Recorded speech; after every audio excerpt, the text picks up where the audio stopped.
In the wrestling world, the people are represented by two separate but unequally important groups. The wrestlers and bookers, who literally do all the hard work, and the fans, who endlessly nitpick and overanalyze everything they do. These are their stories.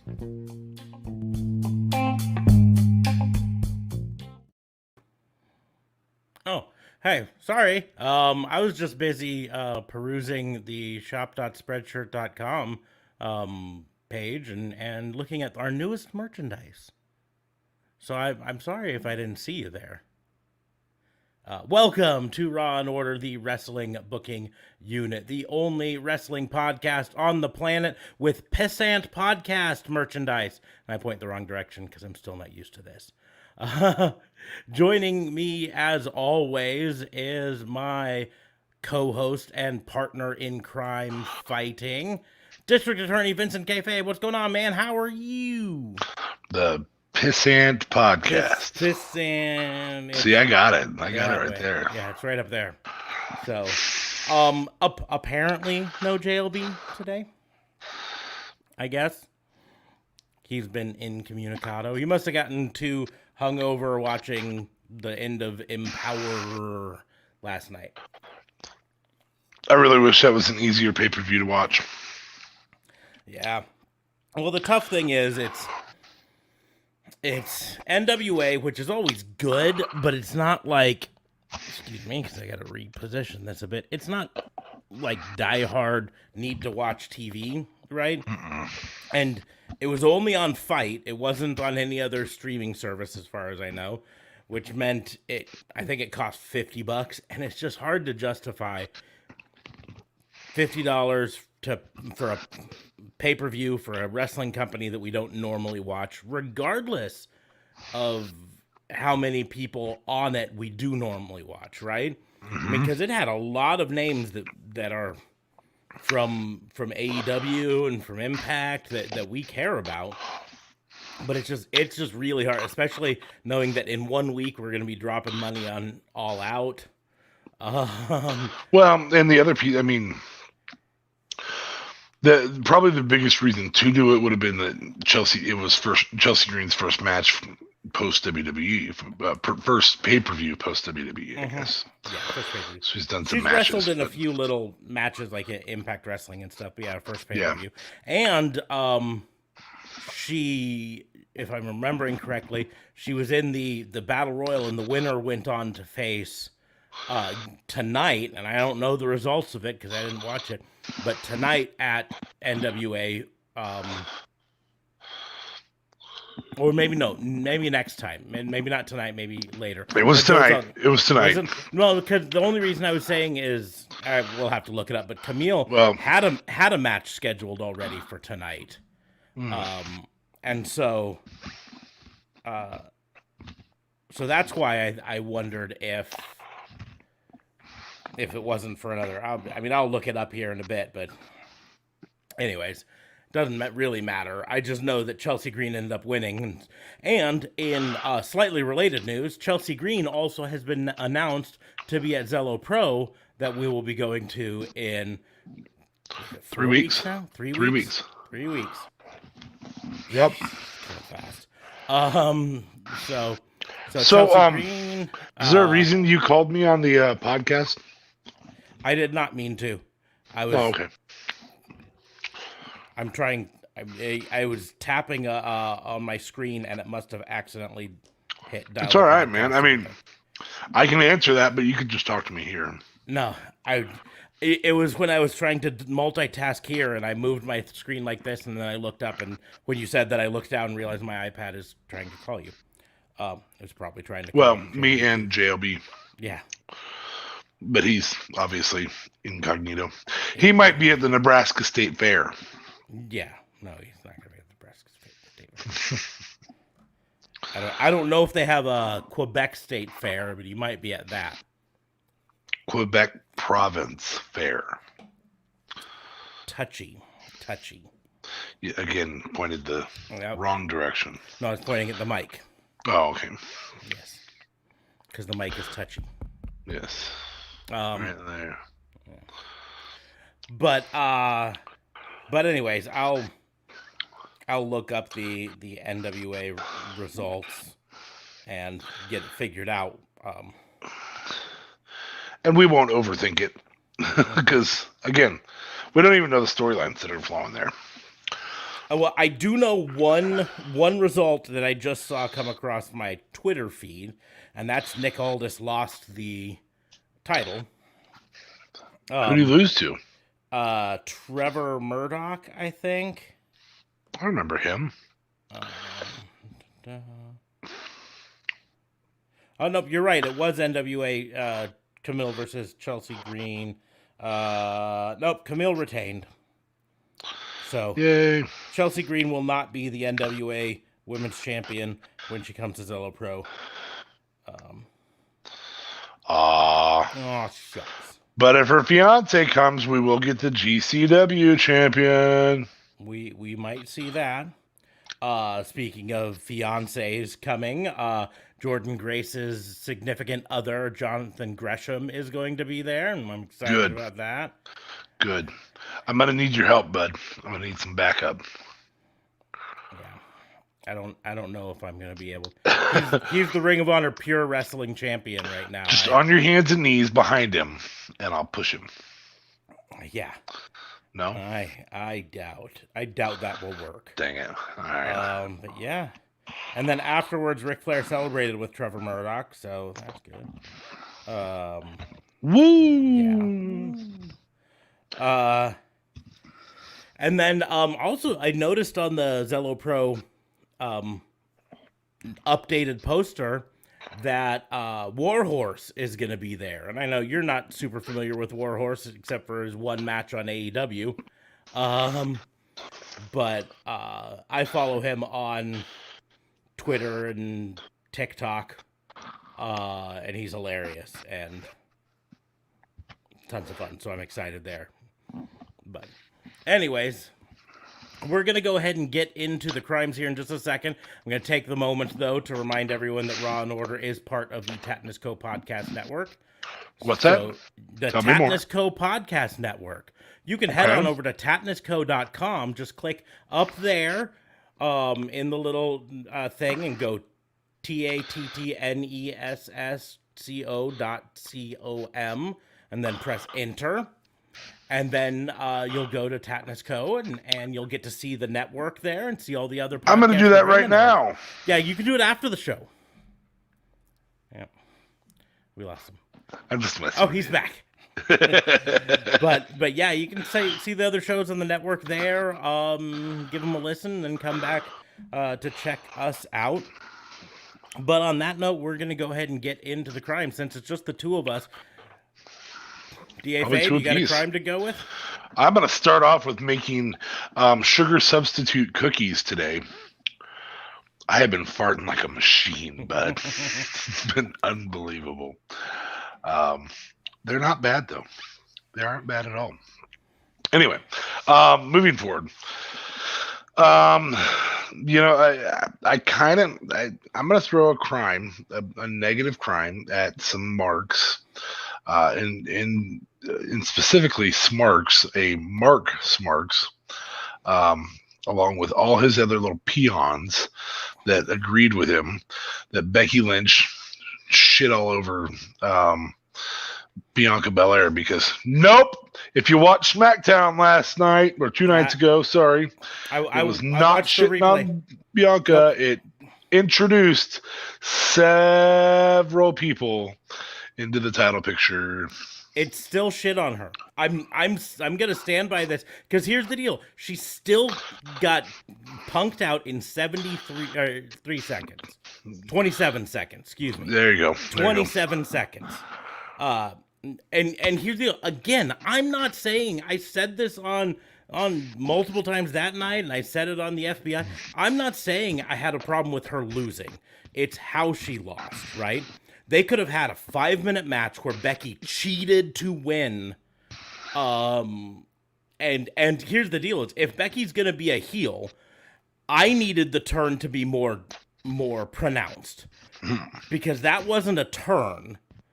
It was a handshake into a cheap shot into a body slam pin. Well, I think the funny part is they They had her give a promo that was supposed to make the heel turn, and the fans were like, "Yeah, Yeah, and ultimately the problem is for her to make a heel turn. It's got to be a very, very big, obvious betrayal, and that wasn't what happened, right? It's shaking hands with Vince McMahon at WrestleMania 17. Mm-hmm. Yes, it's got to be. In fact, that's what it should have been. It should have been she comes out to challenge, a short match.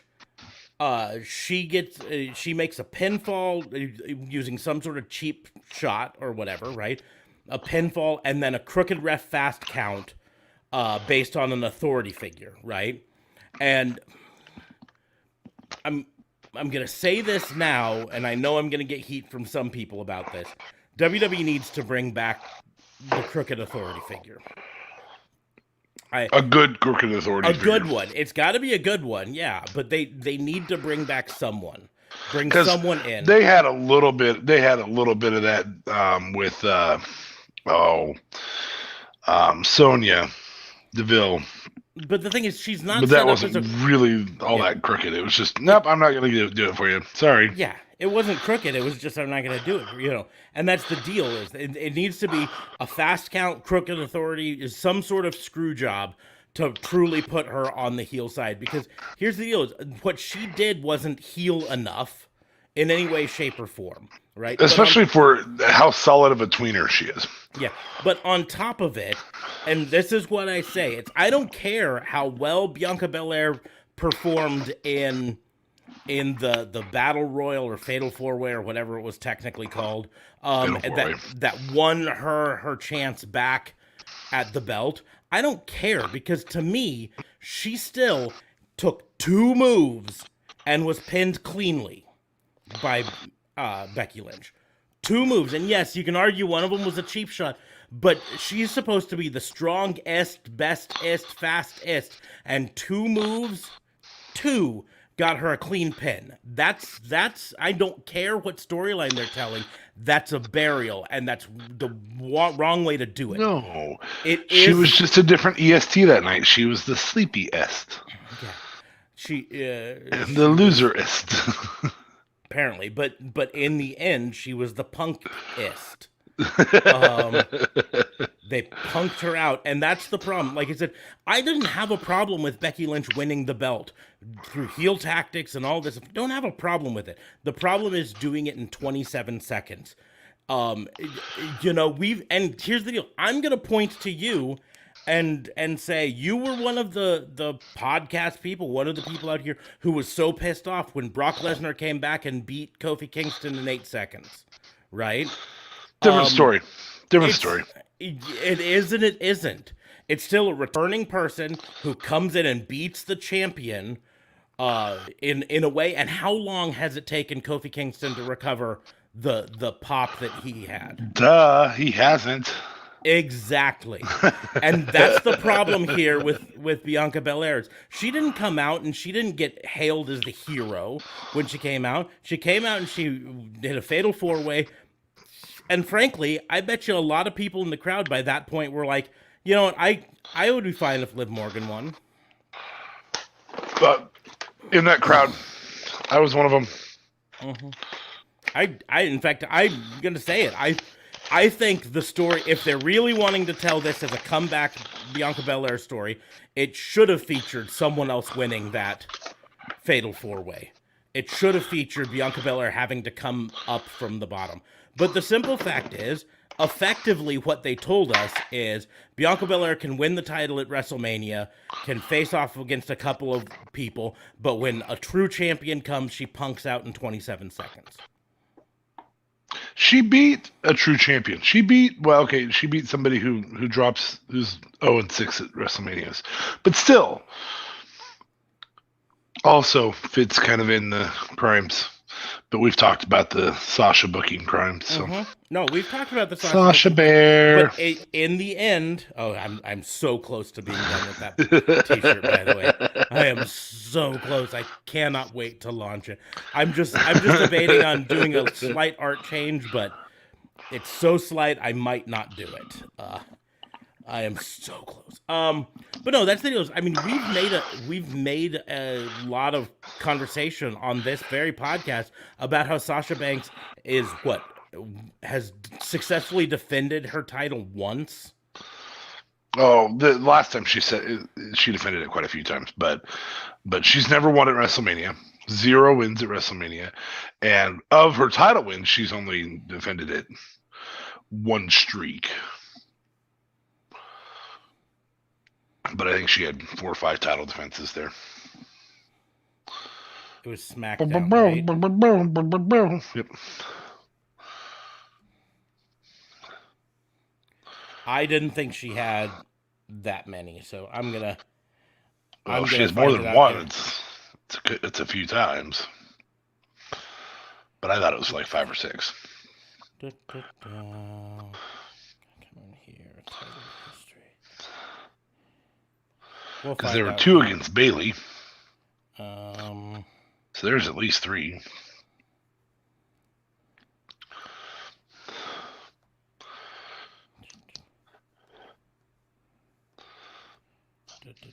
She.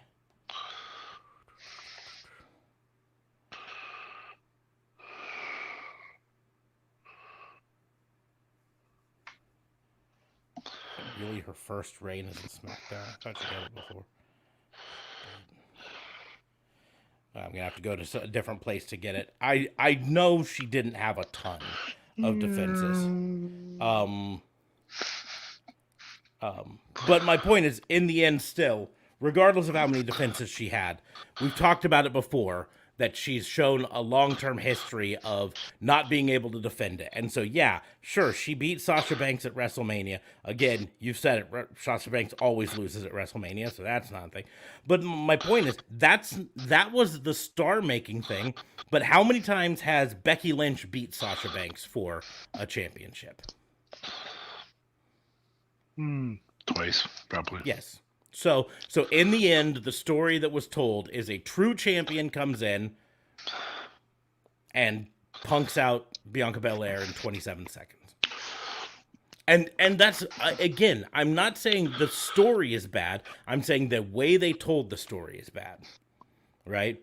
Because they could tell this story with keeping Bianca Belair looking strong. Because you can have a champion, a face champion, defeated strongly, right? With cheating and all that stuff. And then you set up Becky Lynch as a true heel because she comes in and beats the tar out of... Anyways. But go ahead, continue with your crime, because I'm just defending myself on this, because I still 100%, and I think everyone else, because I watched the parts of SmackDown involved in this, and in the end, I still don't think it set Bianca Belair up as a strong competitor, strong challenger to get it back. I'm not interested in that feud because they didn't set it up properly. They told the first act of that story wrong. So here's my true belief. If they do the 2 SmackDown titles the way I expect that they should do them, it's something that we've said for years. I mean, we've done this podcast for 2 years, almost to the day. Next week will be our 104th week doing this. 2 years we've done this, and in those 2 years, I am 100% confident that up until now, you would have agreed that there needs to be multiple people in the title picture, and the titles need to move around so that you can establish credibility to all of those multiple people. Yes, but I will also say, I always said that it needs to be competitive. So I think that happens. I think that happens. I think that Bianca gets the title back. I think that opens the chance for Liv Morgan to come in. They have 6 legitimate female competitors that I could see being title carriers. The weakest of those being Mella. I think Mella plays the good cheat to win. The new character, the best looking woman in WWE. Nobody gives a shit. It's not a modeling contest. Number one, number two, you're not. Not, and I ain't saying you're ugly. I'm just saying you're not the best looking. And so what a lame gimmick. Anyway, the facts are, if we start seeing that title move around, it's going to establish a lot of credibility. I think that the SmackDown men's title is prime for the picking to do this. With Brock coming back, with Finn coming out over and over and over and over. You know Edge is moments away from asking for his title shot again. Or if we're going for a title shot again. You know Seth is after it again. Big E's got the case. Happy Corbin now wants the title. That's the only reason he would want the case, is to get the title. All of those types of things. Shinsuke's a king. If you start moving the title around, you're going to have some significant followability. There's going to be a reason to watch. Now, do I think that they'll do that? I don't know. We started the year with a predictions statement about who would hold the titles at the end of the year, and I said Roman would still have the title at the end of the year. I predicted he would lose it sometime during the year, and he has yet to do that. I think it would be foolish of them to try and break Brock's record in an attempt to really bury the CM Punk record. Shut up. Nobody talks about that record anymore. You don't have to try and break Brock's record. This title needs to move. You can have Brock fight Roman off the title, which is really, I think, the primary reason you put it on Finn. You can have Roman get back the title. Brock then fight Roman on the title. You can have a earned match from Baron Corbin. You can have an earned, or Happy Corbin. You can have an earned match from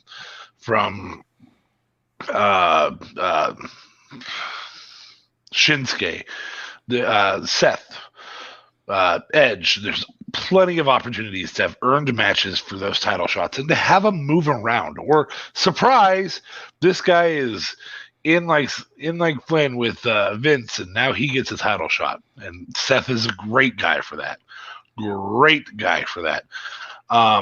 So there's plenty of opportunity to move that title around.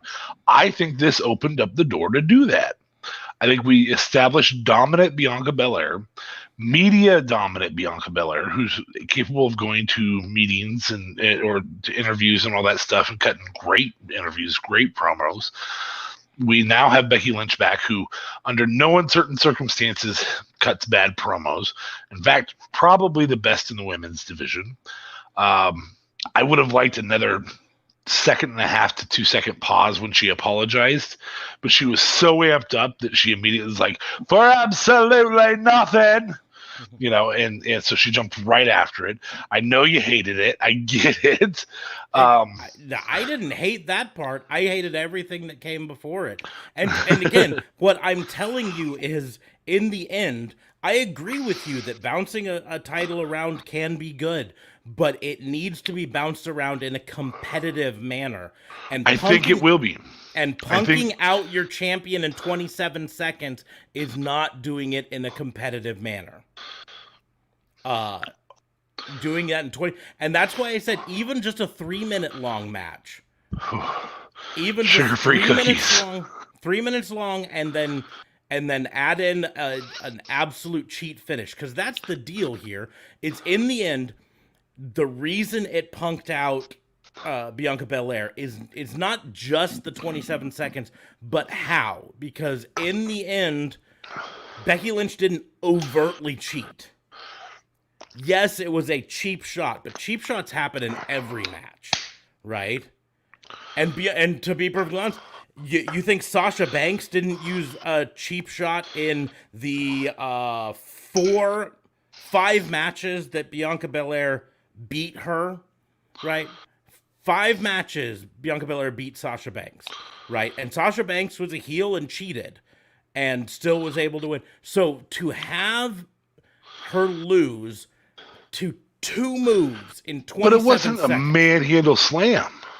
That could be her weakness. I mean, for God's sakes, Miro's weakness is a DDT. And, I have problems with that. But in the end, In the end, it was a punk slam, is what it was. It wasn't even a good. I would have preferred to see a Bailey to Belly at that point. I know it's Becky Lynch and not Bailey, but I'm telling you that Becky Lynch's slam did not look powerful enough to be. I would have preferred a, like I said on the other one, a cheating use of the disarmor, right? Something like that. You could even tell the story with a pass out, to be an ultimate face move. I'm fine with it. But two moves, one of them being a cheap shot and one of them being a single body slam, and then she wins and everything. That's where I have issues with this, is because it made Bianca Belair, who was a relatively dominant champion, although I'll also point out, the only person that she ever beat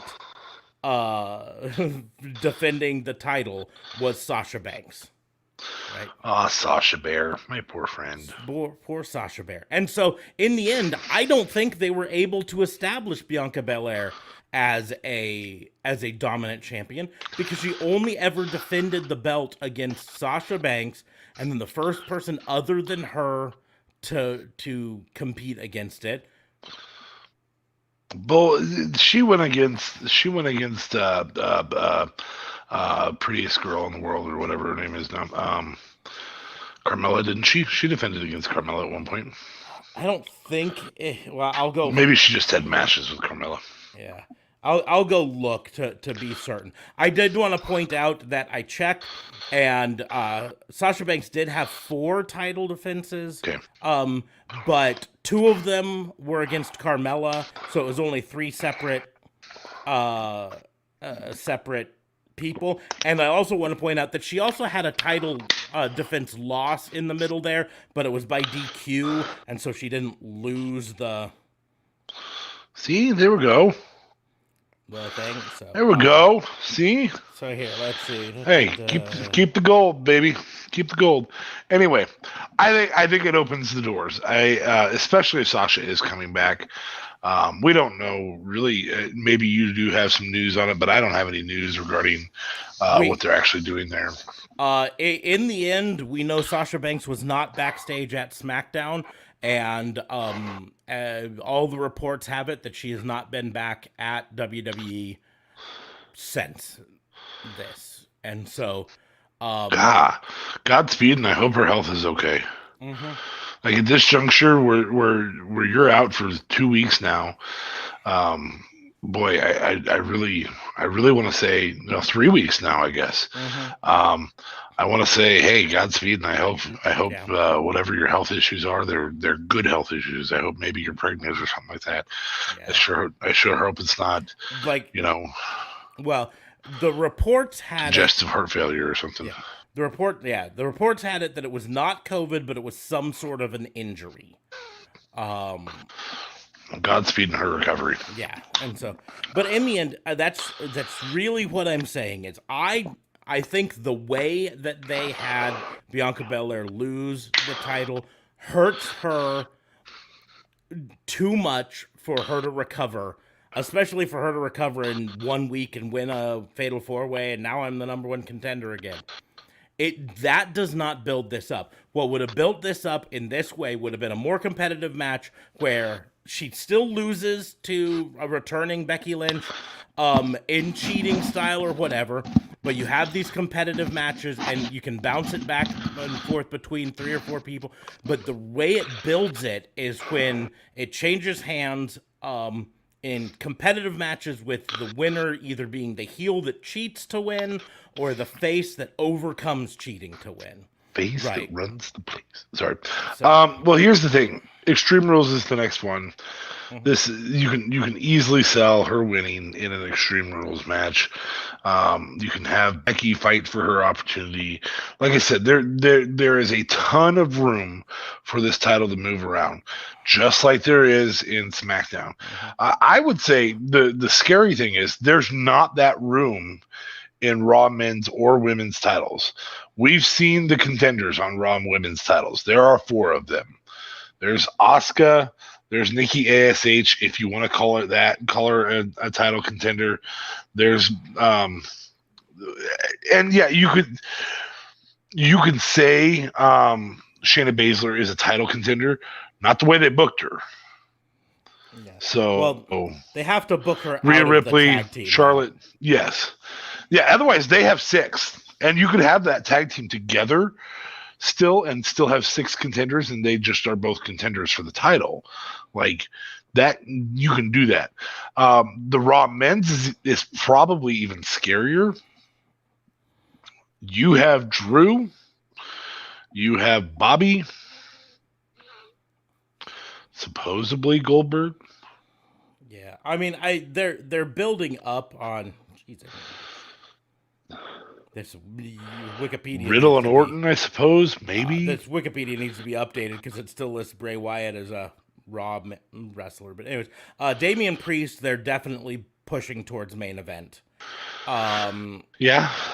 And that's a possibility. And I mean, do they have the contenders? Sure. They absolutely. You can put the Miz back in the title hunt in a heartbeat. Do you have a contender with John Morrison?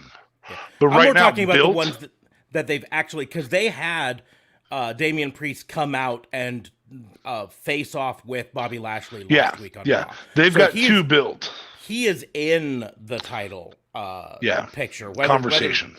Whether he... And which by default means Sheamus is in the title conversation.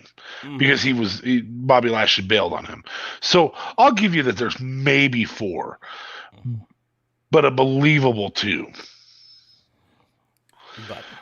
On SmackDown, there is a believable 6. Yeah. Talking about Raw, we do also have to point out that Alexa Bliss has been put back into the main event title picture. Yeah. Right now. So I suppose. But again, and Raw has it. Like, they have enough women to pull it off. You just have to book them that way. Like, Asuka's not really booked that way. But it's not a hard switch to put Asuka into that picture. Nikki ASH shouldn't have been in that picture as Nikki ASH. She should have been as Nikki Cross, but not as Nikki ASH. And could easily be put back in that picture. So there's room to put these people in their pictures, in the picture for these title hunts. But I think Becky is enough of a draw that 27 seconds makes sense. I'm absolutely okay with it. I know you're pissed off about it, but I've been waiting a week because it was a hissy fit that people threw right afterward. And every single one of them... Damned if they didn't cut a promo that makes it just that much better. No. Fuck yeah. And here's the deal. It's every single person I've talked to who is on the same side as me is still just as pissed about it now. And every person who's on my side is fuck yeah. But my point is that promo changed nothing. Changed nothing for us because we knew that promo was coming. It didn't help set up Bianca Belair. Her coming out and winning the Fatal 4-Way didn't help set her up more, especially since she won the Fatal 4-Way against Liv Morgan. Who else was in it? I'm trying to remember. There was Zelina Vega and Carmella. Right. So Carmella, who got punked out by Becky Lynch at SummerSlam. Zelina Vega, who's lost almost all of her matches since she came back, right? So here's the deal: is like if Bianca Belair had lost that match, she was the only one in that match that I expected to win, right?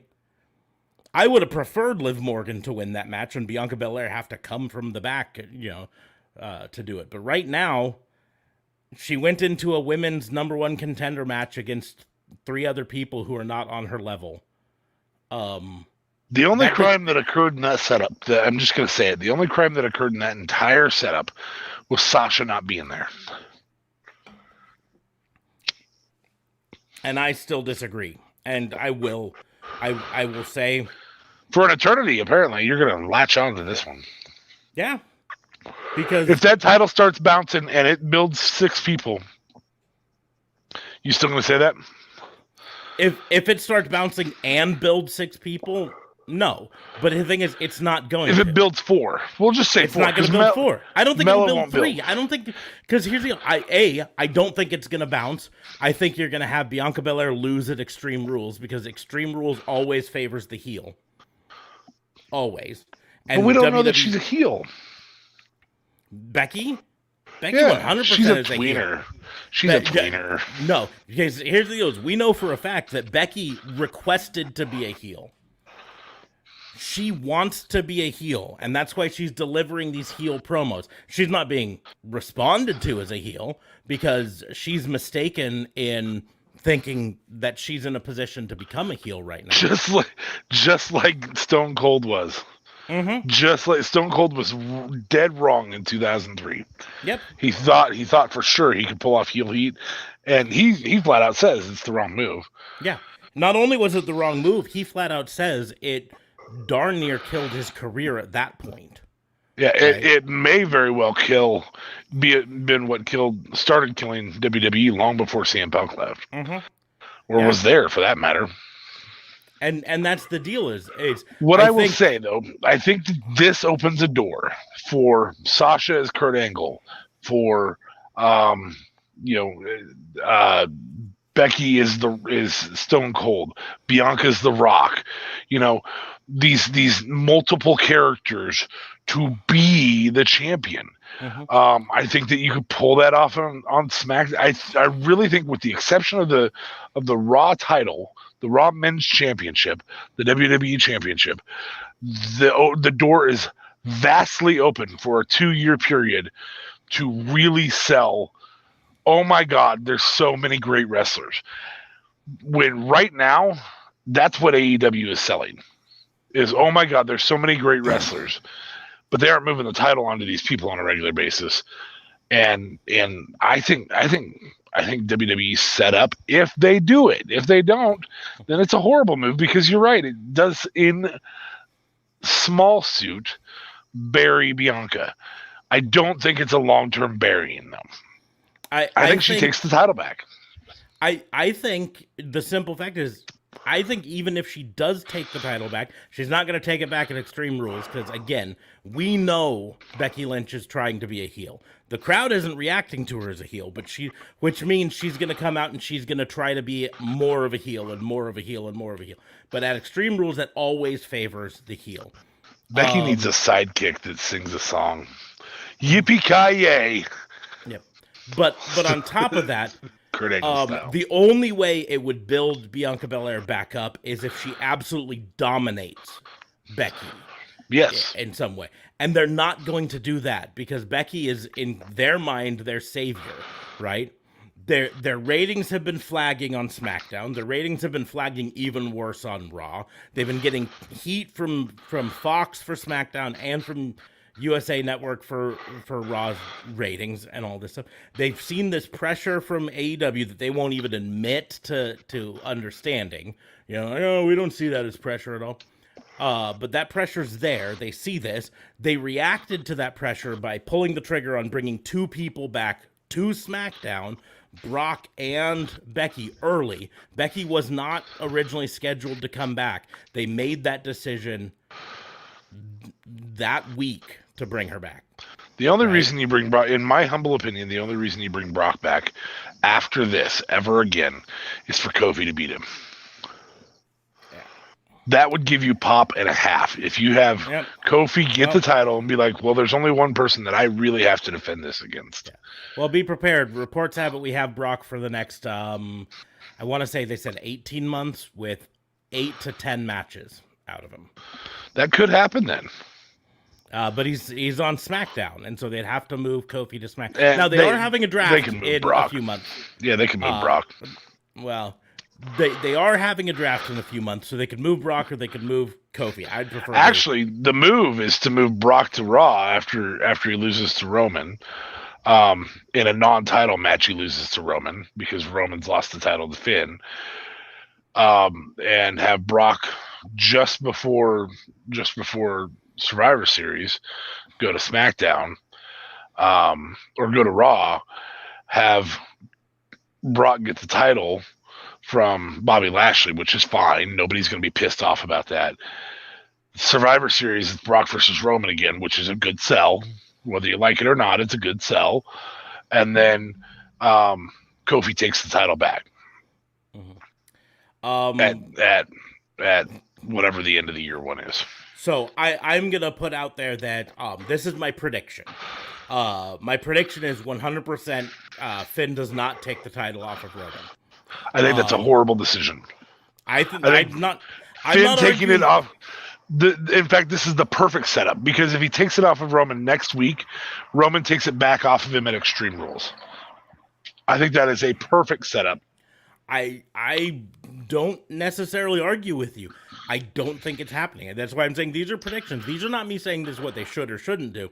This is my prediction based on what I've seen from WWE over the years, based on knowing how I know. I just think it's a perfect setup. I don't think Vince McMahon actually has any faith in Finn Balor as a champion. Period. And so he is never going to put Finn Balor in the position as a champion again. It's a perfect place to have him lose it again right after an Extreme Rules match is the place for Finn to lose the title. I'm not arguing with you. I'm just saying I don't see Vince McMahon ever putting the title on him again. I think Vince McMahon regrets putting the Universal title on him in the first place, even though he only had it for one day. I think Vince McMahon, in fact, honestly feels like that was the beginning of the end. I'll even book that match. Yeah, I know this isn't a fantasy booking, but I'll book the match where Finn has the title, Roman takes it back from him, and you don't hurt Finn. I do it in a tables match. Finn puts Roman on the table to do the stomp thing that he does, the coup de grace, to do a coup de grace to him. Roman rolls off the table. Finn goes through the table. Finn loses the title. I think it's perfect.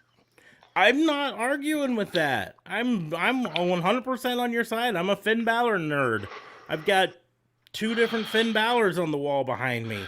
And you're okay with him losing the title at Extreme Rules because, of course, the Bloodline is a huge group. But in the end, what I'm saying is it's Vince not won't do going it, to happen. Vince won't do it. And that's if he does, you'll know Friday. Yeah. Here's the deal. The simple fact is, the edict coming from inside WWE, the whole reason they're revamping NXT is almost laser focused at Finn Balor, right? It's almost like saying Finn Balor is the perfect example of why NXT failed. See, and I feel like because Finn Balor... NXT went after the independent wrestlers like the Finn Balor, like the Adam Coles, the Johnny Garganos, and all of this stuff, right? Instead of going after the big bodybuilders who I honestly believe can throw people around. That is the insider report as to the whole mentality that Vince is doing from now on with NXT. Is they're going to focus on finding people for the look with the idea we can teach them how to wrestle as long as they've got the right look. And that whole mentality is laser focused on people like Finn Balor saying, you're the reason that we have been struggling at NXT and haven't been producing stars because you're an indie talent who can't get over on the main roster. I would suggest that Vince does know the value in some small wrestlers. I think he had too many small wrestlers in his mind, but at the end of the day, he does want to keep Adam Cole. Whether or not he did, we still don't know. He does want, and I think he'll want to keep Finn Balor, and here's why. I think he sees Finn Balor as a potential HBK or Rey Mysterio, who can have the title for a short stint and get huge pop when he does it. Yeah, and I think Vince McMahon sees Finn Balor as cannon fodder, and maybe we can throw the IC or the USA title on him at some point, to keep him happy. But here's the deal. He sells merchandise, and so I want to keep him around because he sells merch. And that makes us money. But like I said, I think if you were to give Vince McMahon a time machine right now and said you could go back to any time in the last 10 years and change something, the first thing he would do is go back and change it so that Finn Balor didn't win the Universal title. Because I 100% believe he thinks that's where things started to go wrong for WWE. See, and looking at Finn Balor and looking at Seth Rollins is a 225-pound man, 220 maybe. There's really only 35 pounds difference there, and you cannot. It's tough to see it. It is tough to see it. It's there, but it's tough to see it. I don't understand where Vince could possibly think that that's not. It's not Rey Mysterio versus Big Show here. I got to be honest. I really think Seth Rollins is probably not in Vince McMahon's playbook now anymore, too. You think he only wants big dudes, and he doesn't want an HBK? He doesn't want a Bret Hart. He doesn't want a. Well, he didn't want a Bret Hart when he had a Bret Hart. He didn't want Bret Hart or HBK. The only reason he got them was the steroid scandal. And he doesn't have to worry about that now, so he's going to be like, fuck, I'll get the big guys now. And so he's going to go after. But again, both Seth Rollins and Finn Balor were indie wrestlers that were recruited into NXT/OVW, whatever, because of that to bring in, right? And that's the exact example of what Vince McMahon does not want anymore. Again, the direct quote is, we can get the look, we can teach them the wrestling, right? He wants to create stars, and he doesn't think the indie wrestlers are ever going to be the wrestling, the sports entertainment stars, right? And I'm gonna say there's a wide brush for this. I don't think he thinks Shinsuke Nakamura is a championship material. I think he, at most, Intercontinental, right? That's all he'll ever see for Shinsuke. I don't think he thinks Kevin Owens belongs in the main event. He says Kevin Owens. I think the thing you can't teach is charisma. And Vince McMahon argues with that. And I think you can look at the history of WWE and you can see that his whole MO has been almost always go after look, and we can get around that other stuff, right? How many people have been pushed to the stars in WWE that had no charisma, right? That were entirely based on them being star potential in certain ways, right? Like the Great Khali. Well, I'd actually say Brock. Brock has very little. Brock's not very likable. Brock's just a legitimate badass. Like his charisma lies in the fact that he could kill in hand-to-hand combat. He could kill 90% of people, and the only ones that could kill him would be better trained. But like I said, his charisma lies in that. So I understand. I have hopes. I have dreams. I have fantasies. I'm 43 years old. Vince McMahon has got all my hopes and dreams and smushed them out like a cigarette. I see in WWE, right? I mean, here's a perfect example. He thought Drew McIntyre was the chosen one, and pushed him to the stars. But Drew McIntyre had very little charisma, and not as much skill in the ring. Drew McIntyre had to go off and bulk up and learn charisma on the indies before he could come back. He didn't learn charisma. He had the charisma. Vince didn't use the right charisma before. The same thing with Bobby Lashley, right?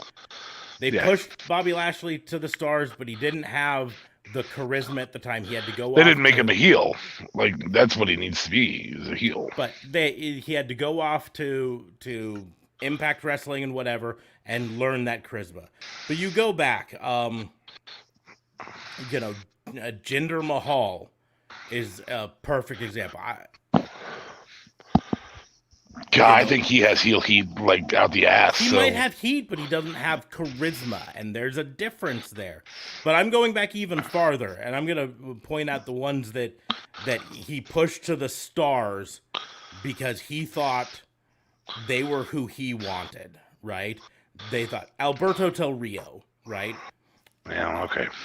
You know, Lacked charisma, lacked character. but had the look that Vince McMahon The look and the wants. in-ring work. I'm in the Cena era, so I have to scroll quite a bit here to get past the Cenas. But I will say I think Jinder's got charisma. I think he's got a hateability charisma. I think I'm going to bring up mostly because he's been crammed down our throat. But I'm going to bring up someone who is champion for 280 days that I personally think has the charisma of a sack of potatoes, and that's JBL. Fair enough. It really was one of the more boring title runs.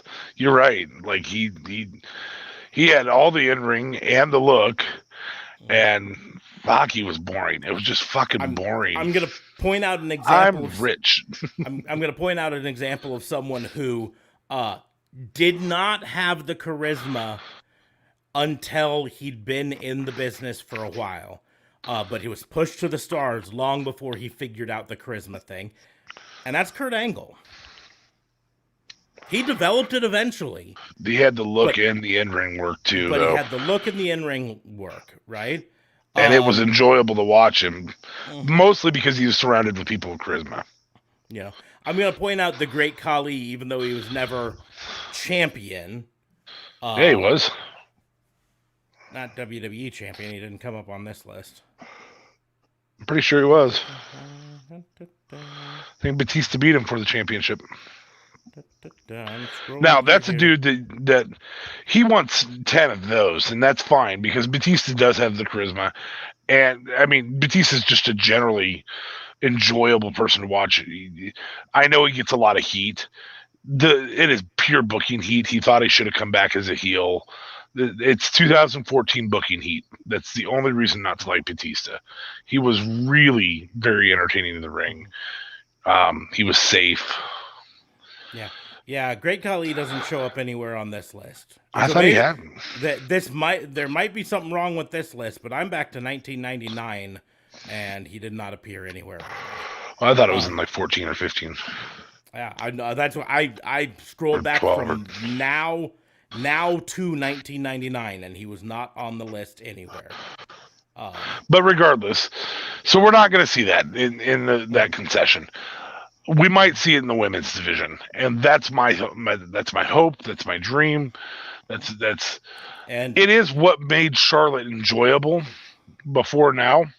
Yep, and was that the title was moving from her. I learned a long time ago not to do any hopes and dreams when fucking Vince McMahon's involved. Okay. I don't think it's the wrong move so long as they do the right things from there. Yeah, and A, I don't think they're going to do the right things, and B, I think it's still the wrong move even when they do that. But my point is, if we go back and we look at, we're even going to go way back and look at the people Vince McMahon chose as champions, you know, and kind of look like Sergeant Slaughter had some charisma, but you realize we're 54 minutes on this crime, so yep, that's fine. Undertaker has a type of charisma, but really his whole thing was based on he didn't need charisma, right? Yokozuna had basically no charisma. No charisma. Bob Backlund didn't have a ton of charisma. That was actually his character. Yeah. His character was no charisma about Backlund. But Bob Backlund also didn't have the look that Vince McMahon really wanted, which is why his reign was only 3 days long there. And he was beat by the look on a house show. Yep. Exactly. And here's the deal. Early Diesel didn't have a ton of charisma. He had to develop it, right? Psycho Sid had some charisma, but not exactly what you'd call great charisma. And so in the end, Vince McMahon is really about the look and says, I can teach charisma. I can take a person and I can teach them wrestling and I can put them in promo school and they can deliver promos And here's the deal: they don't even have to be great promos. That's been his whole thing with Roman Reigns for 10 years now. I'm gonna push him to the moon, even if he doesn't do great promos. If he's got the look I want, I'll push him to the moon, and he can learn it, right? And I'm gonna bring up a name a lot of people talk about is Ultimate Warrior, right? Yeah. That guy was all look, no in-ring skill. In fact, Jim Ross says that in his entire career, he has never met another wrestler with less wrestling skill than the Ultimate Warrior. Yeah, he did. You could say he had charisma, but in reality, he had fucking cocaine. I'm not saying he did cocaine necessarily, allegedly. Allegedly. I am, however, saying that his promos made no fucking sense ever. Me and all the other warriors are gonna go to Warrior Land.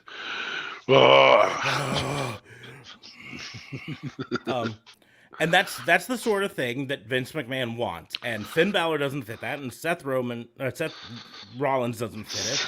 Roman is the only one that does. I mean, it's why he never really pushed Dean Ambrose, because Dean Ambrose didn't fit his idea.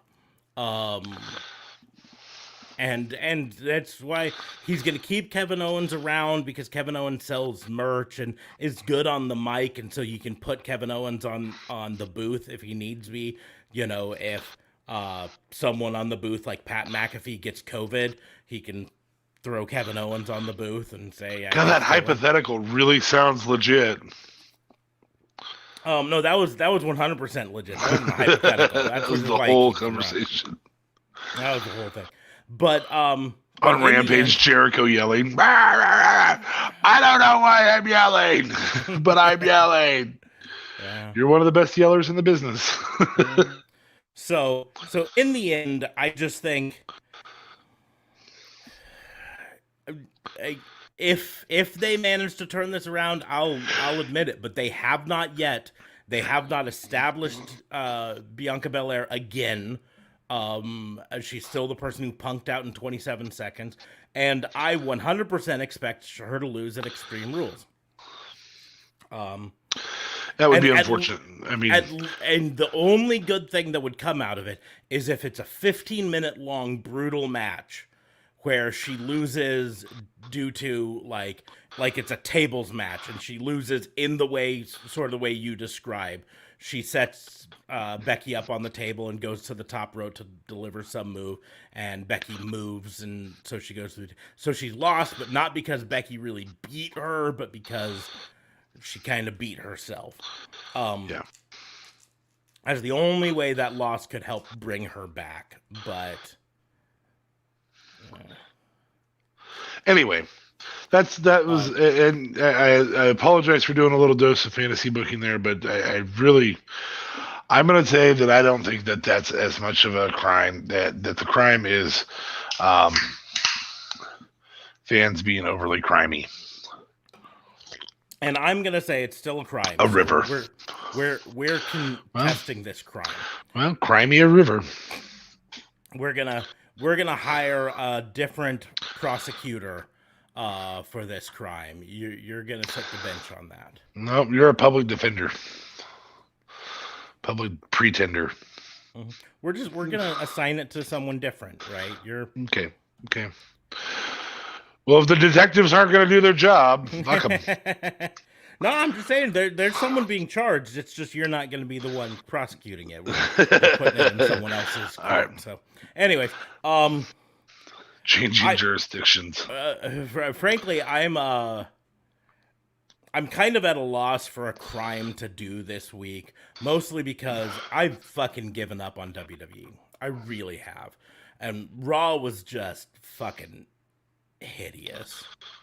And NXT, even though this week wasn't really the rebranding week, but boy, you could see it, couldn't you?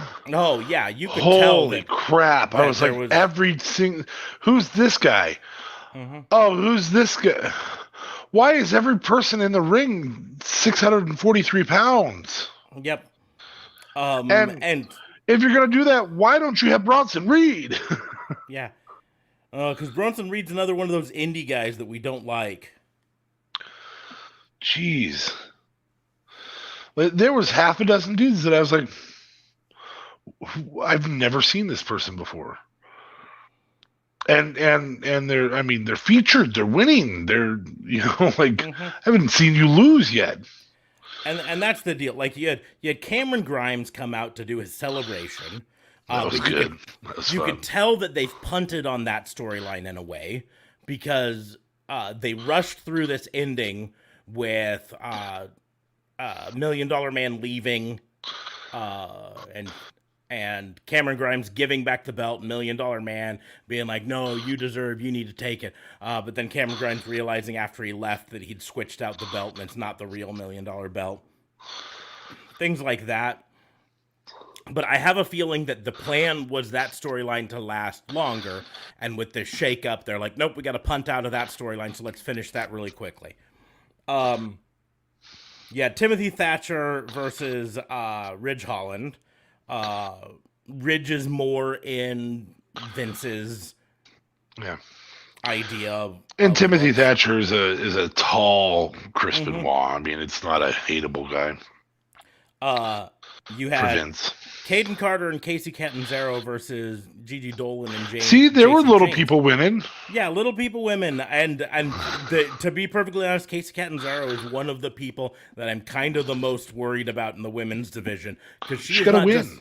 She's not just a little person; she is the littlest of little people in the women's division. She did get a win, but my worry is that the NXT women's tag team belts are going to be one of the things that falls by the wayside. And she got a win in a women's tag team match, setting up her challenging for the women's tag team. And we know that Vince doesn't care about women. Doesn't care about tag teams. Doesn't care about women's tag teams even more. He doesn't care about women. I mean, unless of course they're helping him cheat on Steph. Jesus. Well, Linda. We saw that storyline once upon a time. The only women he cares about are the ones that Stephanie invented. So, the only thing that makes me a little bit less worried about Casey Catanzaro and Lacey Lane is neither of them were independent wrestlers, as far as I know, before they came to WWE. They're also women, so that's a plus for them. They're not going to get shit on because they're women. But they weren't indie wrestlers and then come. But the other side of that coin there, Gigi Dolan is a former well-known independent wrestler. And so I'm worried that she's going to get fucking shit canned. You had Kaylee Ray show up again and go off against someone I've never heard of before. Valentina Feroz. There was so many. Who the fuck is this, people? So many.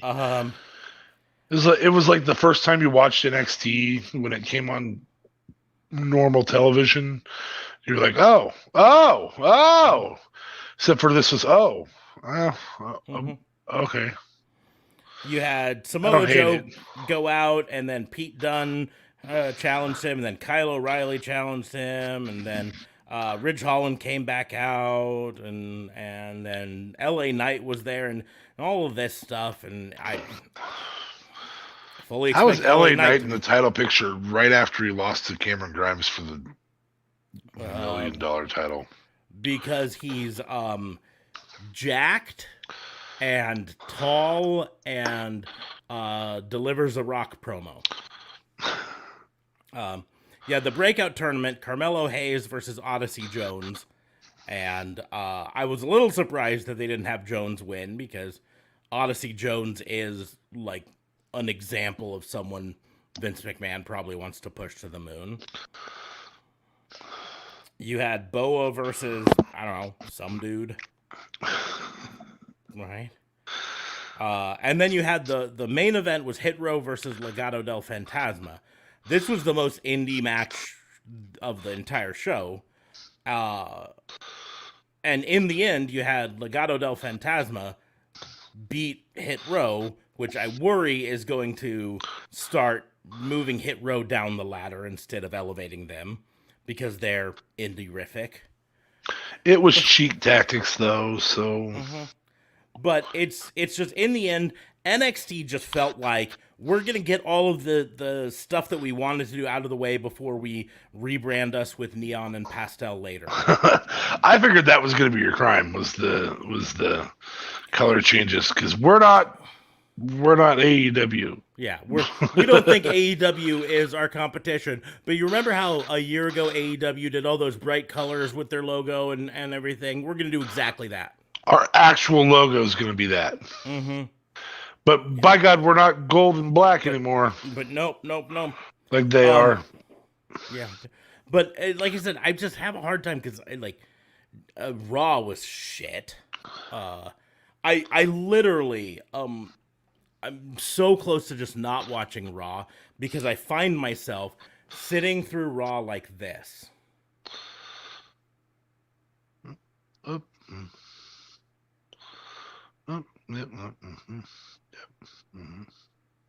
Oh wait! Oh! Is that RK Bro? No, it's not. Let's go back to this. It's a good storyline though. RK Bro is. Wonder when that's going to be on. Huh?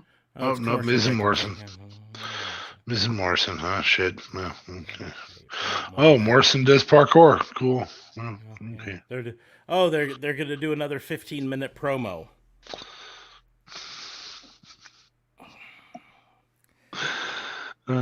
Charlotte's out there. Oh, man, that's a shit fucking promo.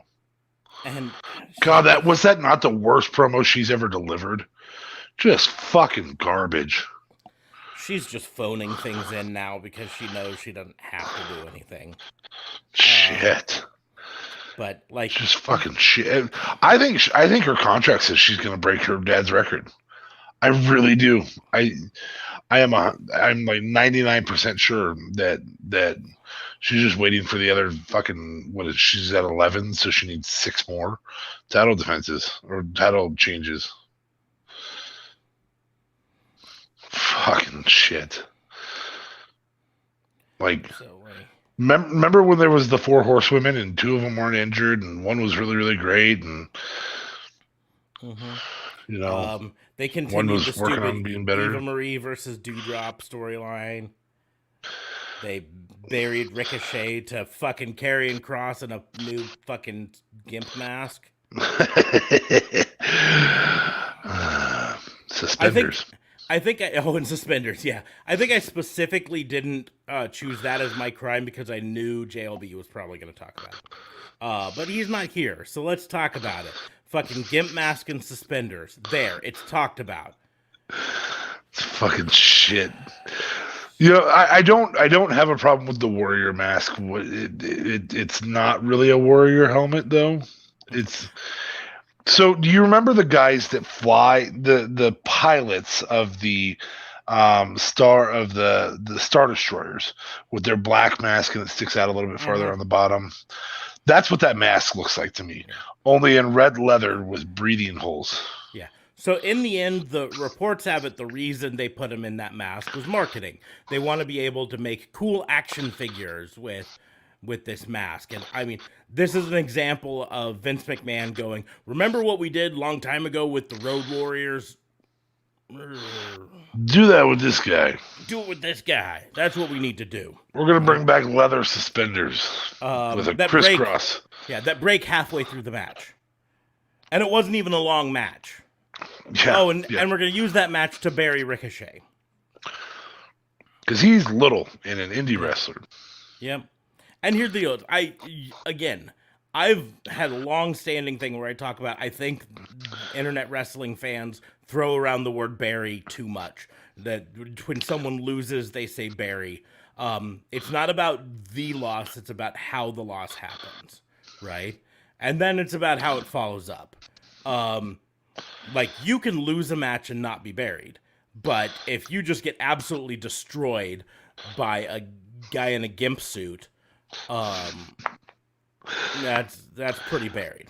A He-Man wannabe with a Star Wars mask. And then you had That's Logan all Paul. I see when I have the straps.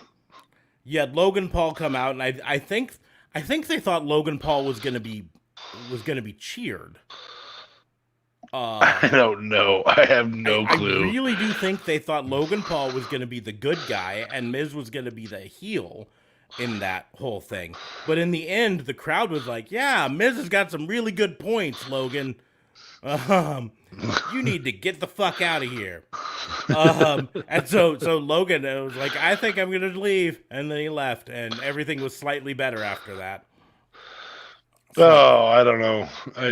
Very slightly. They literally fucked up the Miz Morrison turn. Like, what the fuck are you doing? Yeah. I don't remember when we talked about this. I don't know, 9 months ago in January that the Miz should get the title, Morrison should get a turn. Yeah. You could build multiple championship caliber guys like, I don't know, Bobby Lashley and Drew McIntyre. You had Mansoor defeat Jinder Mahal by disqualification. Jesus, can we get to fucking Saudi Arabia and get it over with? Alexa Bliss confronted Charlotte. Just came out and kind of stood and giggled on the ring, on the steps, and didn't really do anything. Ramp, that's the word I was looking for. Nikki ASH and Rhea Ripley now are apparently a tag team. Yeah. And then, was anyone out there really clamoring to see Riddle versus AJ Styles? I was clamoring to see RK Bro stuff. It's fun. I'm fine with RK Bro. Here's the deal: is they're tag champions now. Haven't been fucking tag matches. I have no desire. You make them tag champions and then you put them in singles matches. No, put them in tag matches because we want to see the RK Bro stuff. We want to see it go back and forth and them kind of love-hate each other. And then we want to see Riddle set someone up for something and throw him over to Randy Orton for an RKO. That's what we want to see. I don't want to see a singles match. I don't care. But in the end, I'm so tired of WWE just being frustrating and shitty. I'm so fucking tired of it that I don't want to charge a crime for it. So instead, I'm going to talk about how even on an off week, even on a week where you didn't have like a major thing happen, like CM Punk return, like they did last week. Even after all of that, he was there. He was there, but it wasn't a major return sort of thing. AEW put together a good show that featured up-and-comers doing showcase matches in a way to help capitalize on the CM Punk thing. Like, CM Punk came out and talked again, right? But you had Darby Allin and Jon Moxley versus Eddie Kingston and the Wingmen. Darby Allin, Jon Moxley, and Eddie Kingston versus the Wingmen. Excuse me, is what I meant to say. Yeah. Which showcased a whole bunch of non-WWE talents, right? In a way that people who tuned in to see CM Punk could see these new up-and-comers, right? You got to see the Gun Club versus the Factory, which I didn't give a fuck about because I'm so tired of the Factory. I'm so tired of QT Marshall. Fucking get him off my team. Billy Gunn's in that category too. Yeah, I just don't care. But in the end, it's like QT Marshall. There's never ever in the history of Dynamite been a QT Marshall segment that I've said, ooh, QT Marshall's coming out. But then you had the tag team title eliminator tournament match, Lucha Brothers versus Varsity Blondes, which even though it was a relatively short match, it still showcased Lucha Brothers, who are not a WWE talent. So people who were tuning in because they remember CM Punk from the good old days in WWE got to see some amazing stuff from Lucha Brothers. And Varsity Blondes, which is Brian Pillman Jr. So those people could be like, hey, he looks a lot like that Brian Pillman.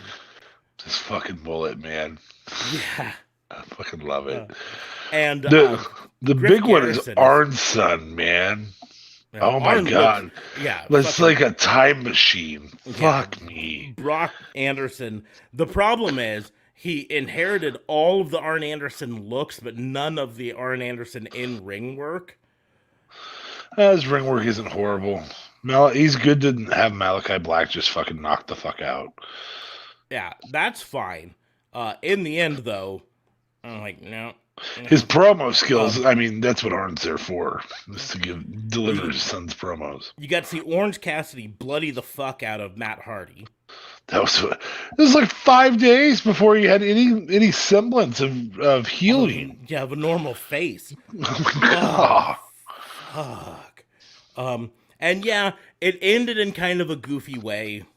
I could see what they were doing. It was kind of clunky how they did it, but that let a lot of these new people tuning into CM Punk see this young wrestler, Orange Cassidy, get a win over this wrestler. Oh, I know Matt Hardy. I remember him from the Hardy Boys.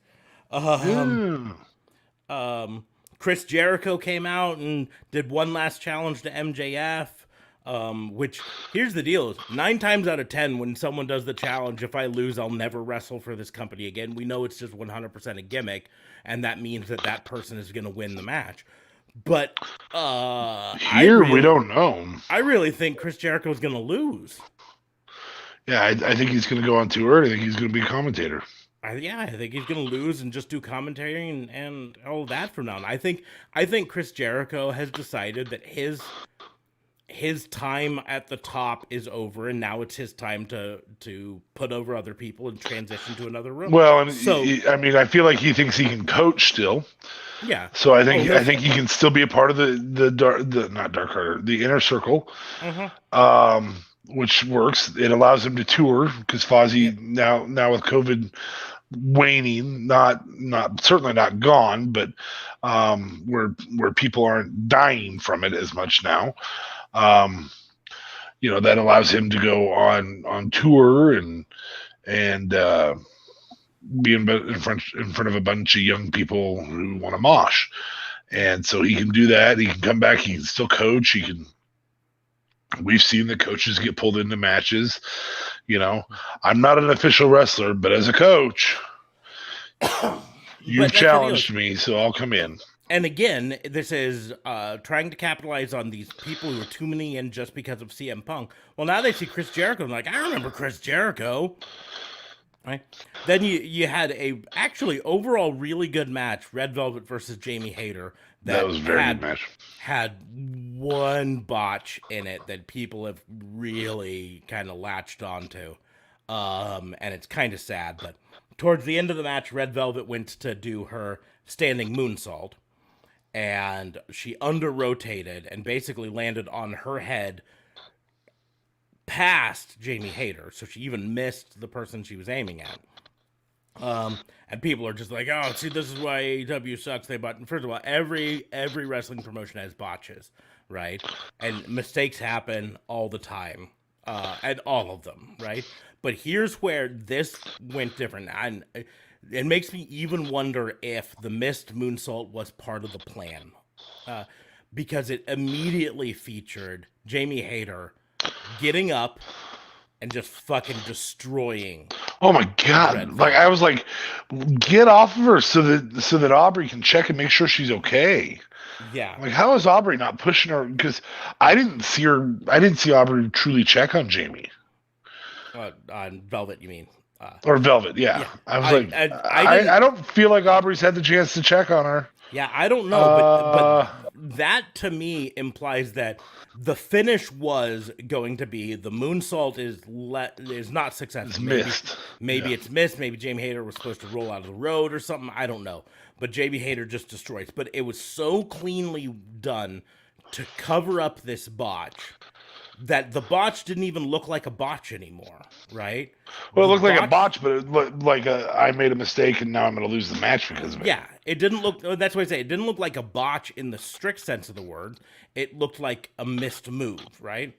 Then you had Chris Statlander hit the ring to chase the heels off and then pose there with the belt, which means people who tuned in to see CM Punk and stayed through Chris Jericho now got to see a decent women's match and then this tease for a women's title feud featuring a lot of talent that they can. This was all about showcasing the new people, really. Yeah. CM Punk then finally came out and did his whole talk, talking about Darby Allin and all the people that he wants to face and all of this stuff.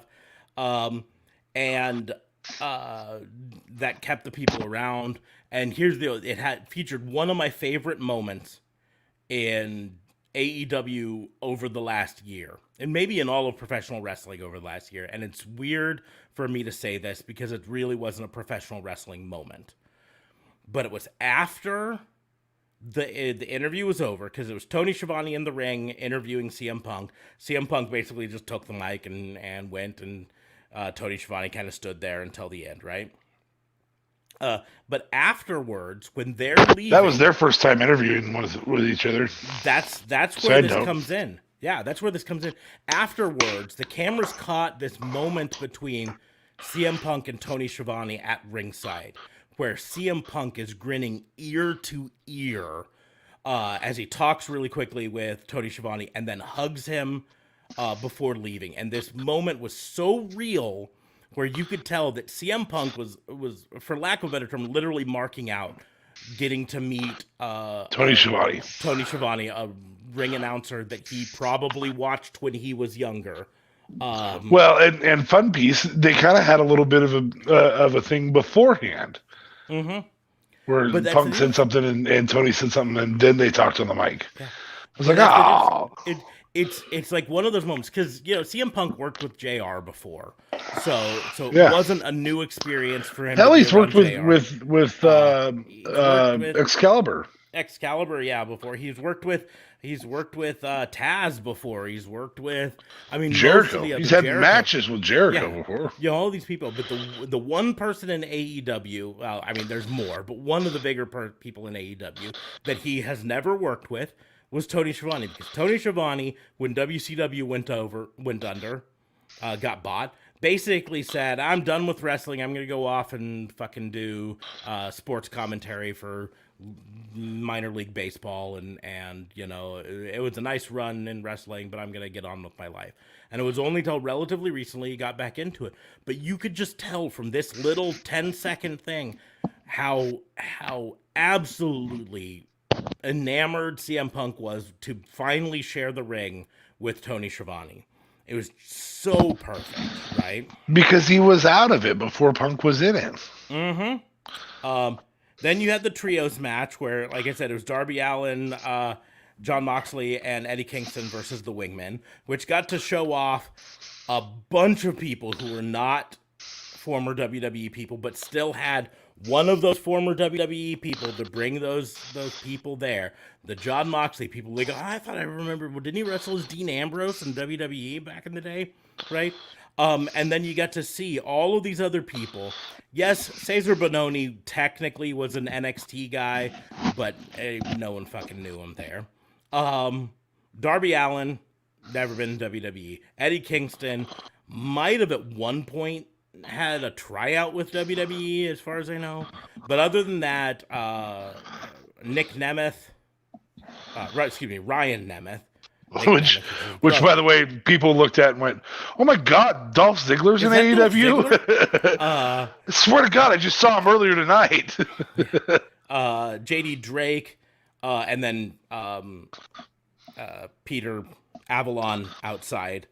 So all of this entire night seemed to be like, hey, let's get these lapsed fans and show them little hints of things that were familiar to them, and then a whole bunch of these new things.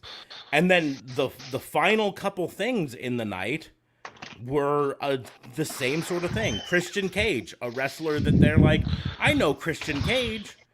He wrestled as Christian. He was part of the Brood.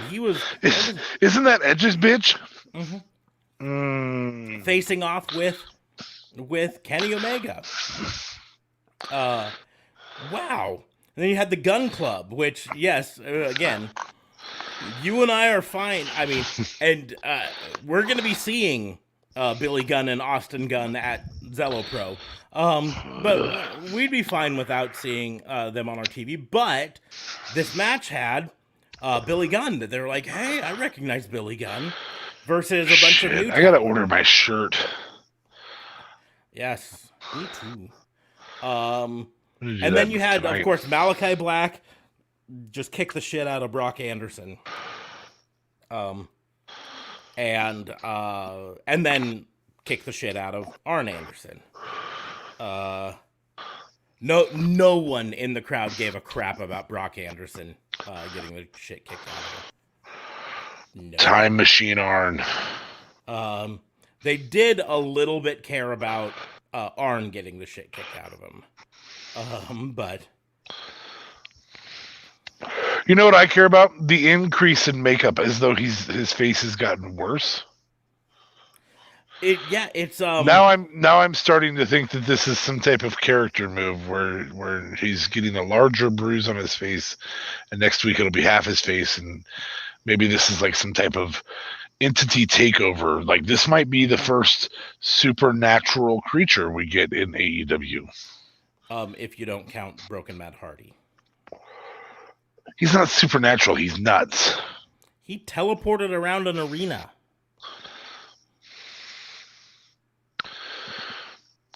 Power of movie magic. And then, of course, Rampage had the Lucha Brothers versus Jurassic Express in the finale of the Tag Team Eliminator Tournament, which featured... I really thought Jurassic Express was winning that.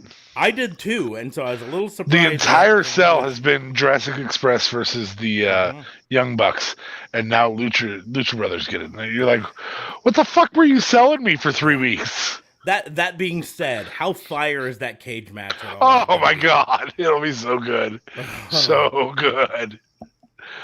I saw moves now I've watched the Lucha Brothers before, and I've watched Jurassic Express before, and I've watched them against each other before, and I've watched them against the Young Bucks before, and I literally saw moves in that match that I'd never seen before. Yeah. There was the like standing leg drop arm sweep hold thing that Penta did, and I was like, that's a finisher. Like there were 6 moves that were finishers, and you're like, that was a 1 count. What the fuck, man?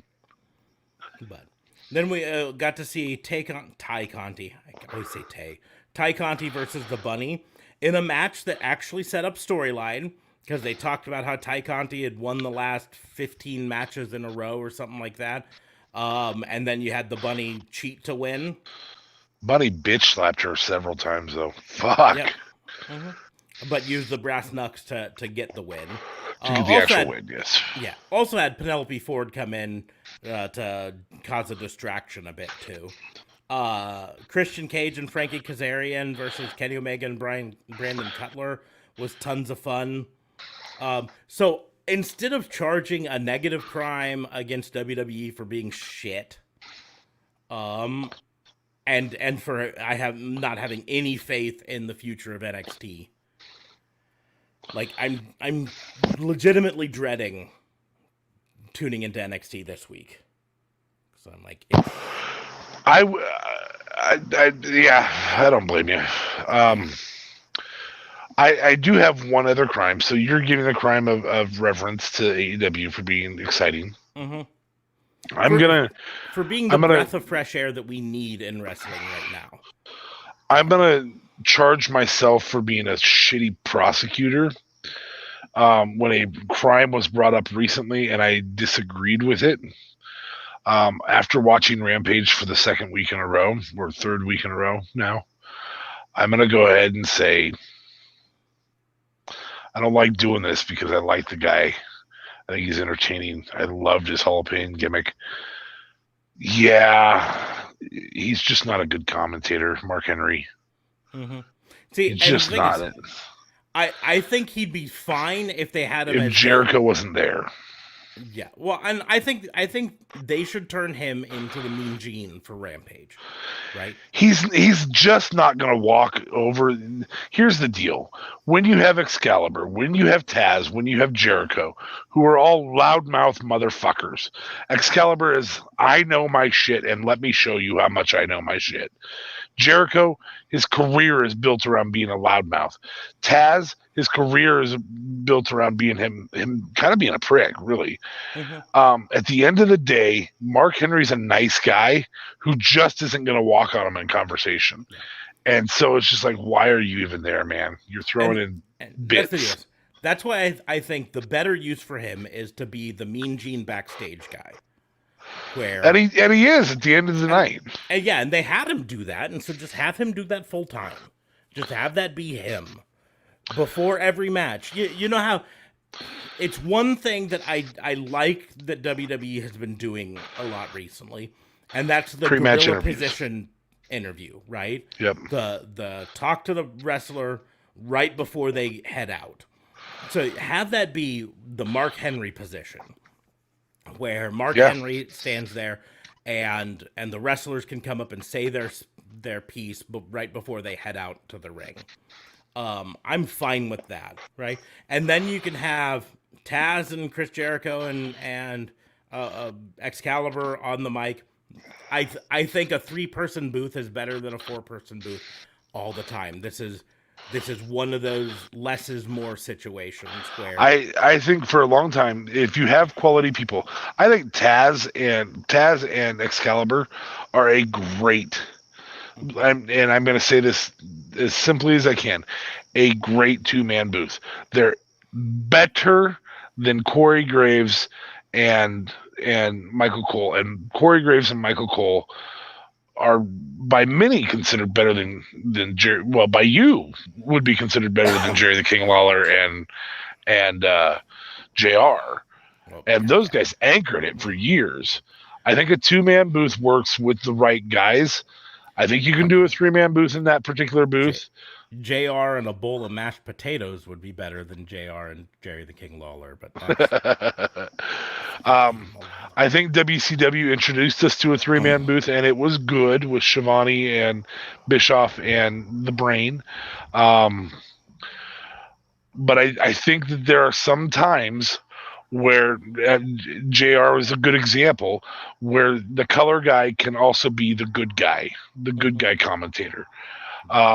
And I think that that's been done well a couple times. I think Taz and Excalibur could do that. That said, I really enjoy 2 heel commentators along with Excalibur. So I'm not going to take that away. My only problem, and it looks like we might be getting at least a partial solution to this, is I've said this before, I always dislike it when a full-time commentator, full-time member of the booth, is also part of an active faction. Which is Taz. Which is Taz and right now Jericho. And I feel like this whole storyline with Jericho is about transitioning him out of being a major part of the Inner Circle. He might still be technically part of it, and he might make appearances with it, but I think they're really transitioning towards Sammy Guevara being kind of the focal point of the Inner Circle. I think it's just okay if they're coaches. I think that's why Taz works, because he would take off if Hobbs was in the ring, Powerhouse Hobbs was in the ring. I think he would take off his earmuffs and walk out and go coach. He didn't frequently on Dark. He would commentate the entire match, and of course, be the heel commentator and talk about how great Powerhouse Hobbs was or whatever. And here's the deal. That's why I don't like it as a full-time thing, right? I am 100% fine with Taz, the manager of FTW, bringing them to the ring and then saying, while you wrestle the match, I'm going to go up and be on commentary, right? I'm fine with the heel joining commentary. Yeah. I don't like it when they're a full-time member of commentary. And here's the deal. Is part of it comes down to, I don't think Taz is bringing a lot to the Ricky Starks, Powerhouse Hobbs thing as a whole. No, I don't either. I think they could survive without Taz. I mean, Ricky Starks is fucking talented. I think they could have a different coach. I think Mark Henry could be their coach. Hall of Pain, Mark Henry is their coach. Mm-hmm. Fuck yeah. But no, you just got to go out and hurt him. It's kind of the same thing with Inner Circle. I think they're I don't know whether they're going to just have the Inner Circle just kind of go their separate ways, or if they're going to transition to Sammy Guevara being kind of the new de facto focal point of the Inner Circle. Either way, they're obviously leaning towards Sammy Guevara being a focal point, which I think is a good move for him. Yeah. I've said for 2 years, Sammy Guevara is a fucking star. He's rough around the edges. He was a diamond that needed to be polished a bit.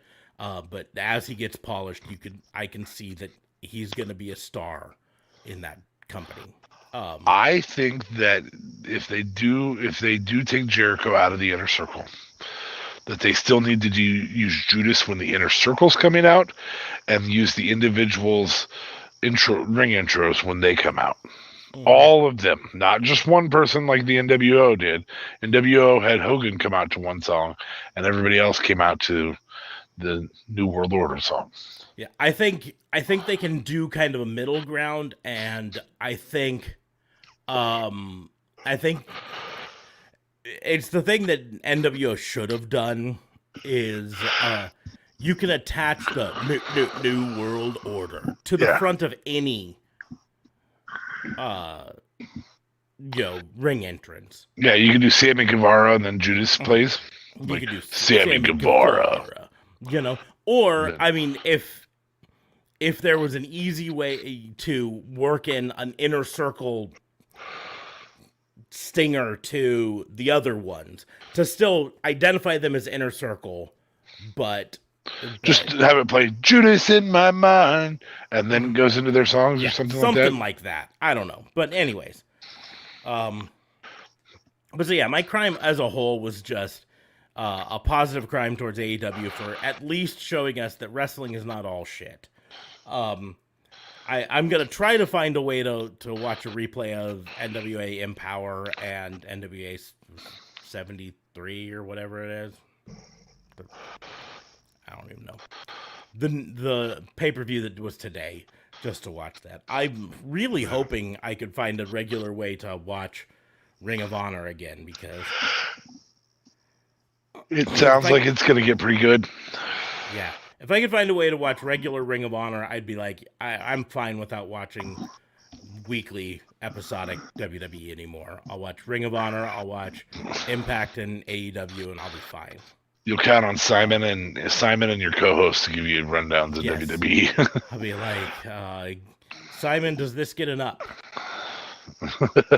All of it gets an up from Simon, dude. He's all of it. Pretty positive. He does sometimes give him the brown down. So anyway, moving on to commendations, I think is what our time frame gives us. Yeah, commendations. I will just put them together: commendations and misdemeanors, if you have any. I've got a commendation, and I've probably got a few misdemeanors. But I'll start with the one commendation.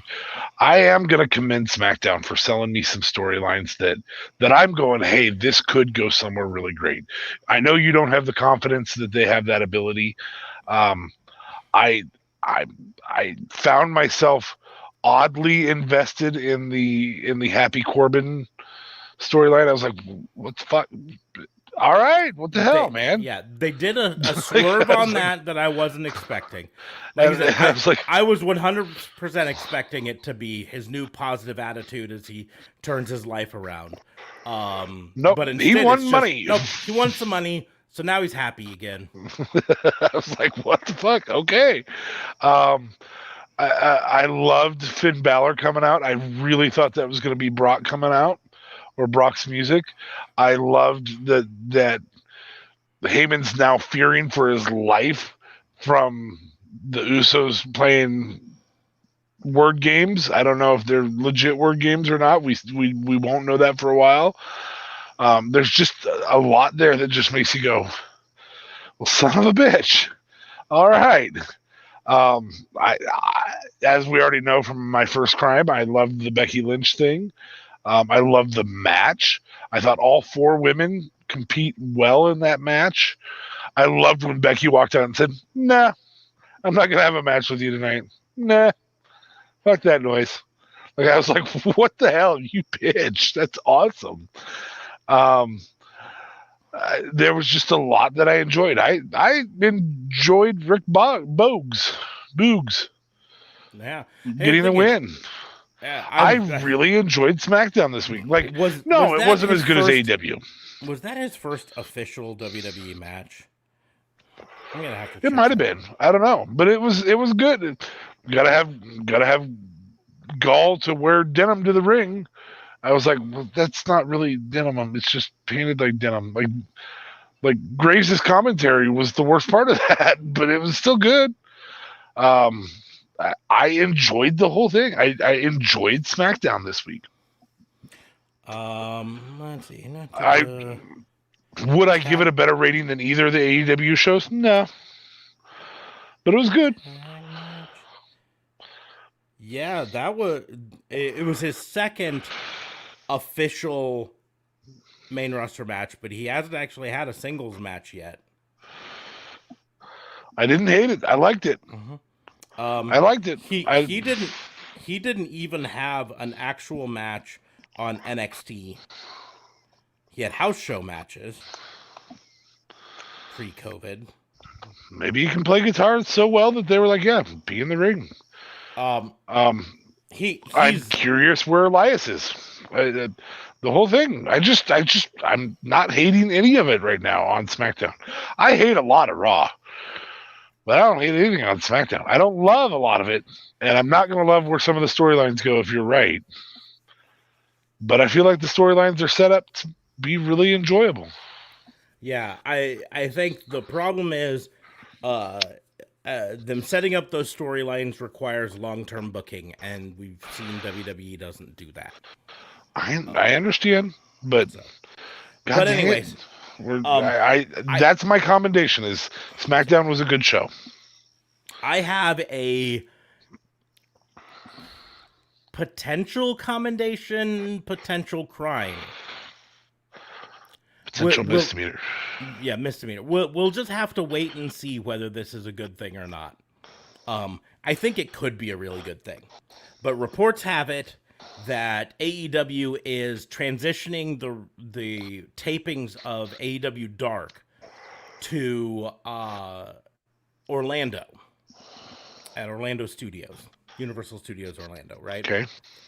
Which also happens to be the same place that Impact Wrestling used to tape their weekly show years ago, right? The reason and the same place that WCW did. Yeah, they did the Universal. Very short period of time. Yeah. Yeah.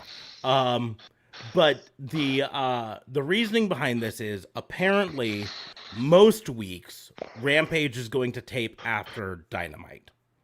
Rampage is not scheduled to always be a live show. That's part of where this may be a misdemeanor, because I'm not huge on it always being taped, but it is what it is, whatever. But the potential commendation part of it is the idea of having a regular wrestling event that people can go to in Florida that's going to be multiple hours of wrestling where they get to see the future stars and current stars of AEW. I think that could be a real boon to AEW. Really benefit them having this thing where they can develop this reoccurring crowd. One of the things that NXT did so well in their Full Sail time is cultivating a reoccurring crowd. They had several fans who were in the audience at almost every show. At a vacation destination. Right? So yeah, we could go. Yeah. Fly to Orlando, go to Universal Studios, go to Disneyland if we can afford it. It's fucking expensive. And catch an AEW show. Yeah.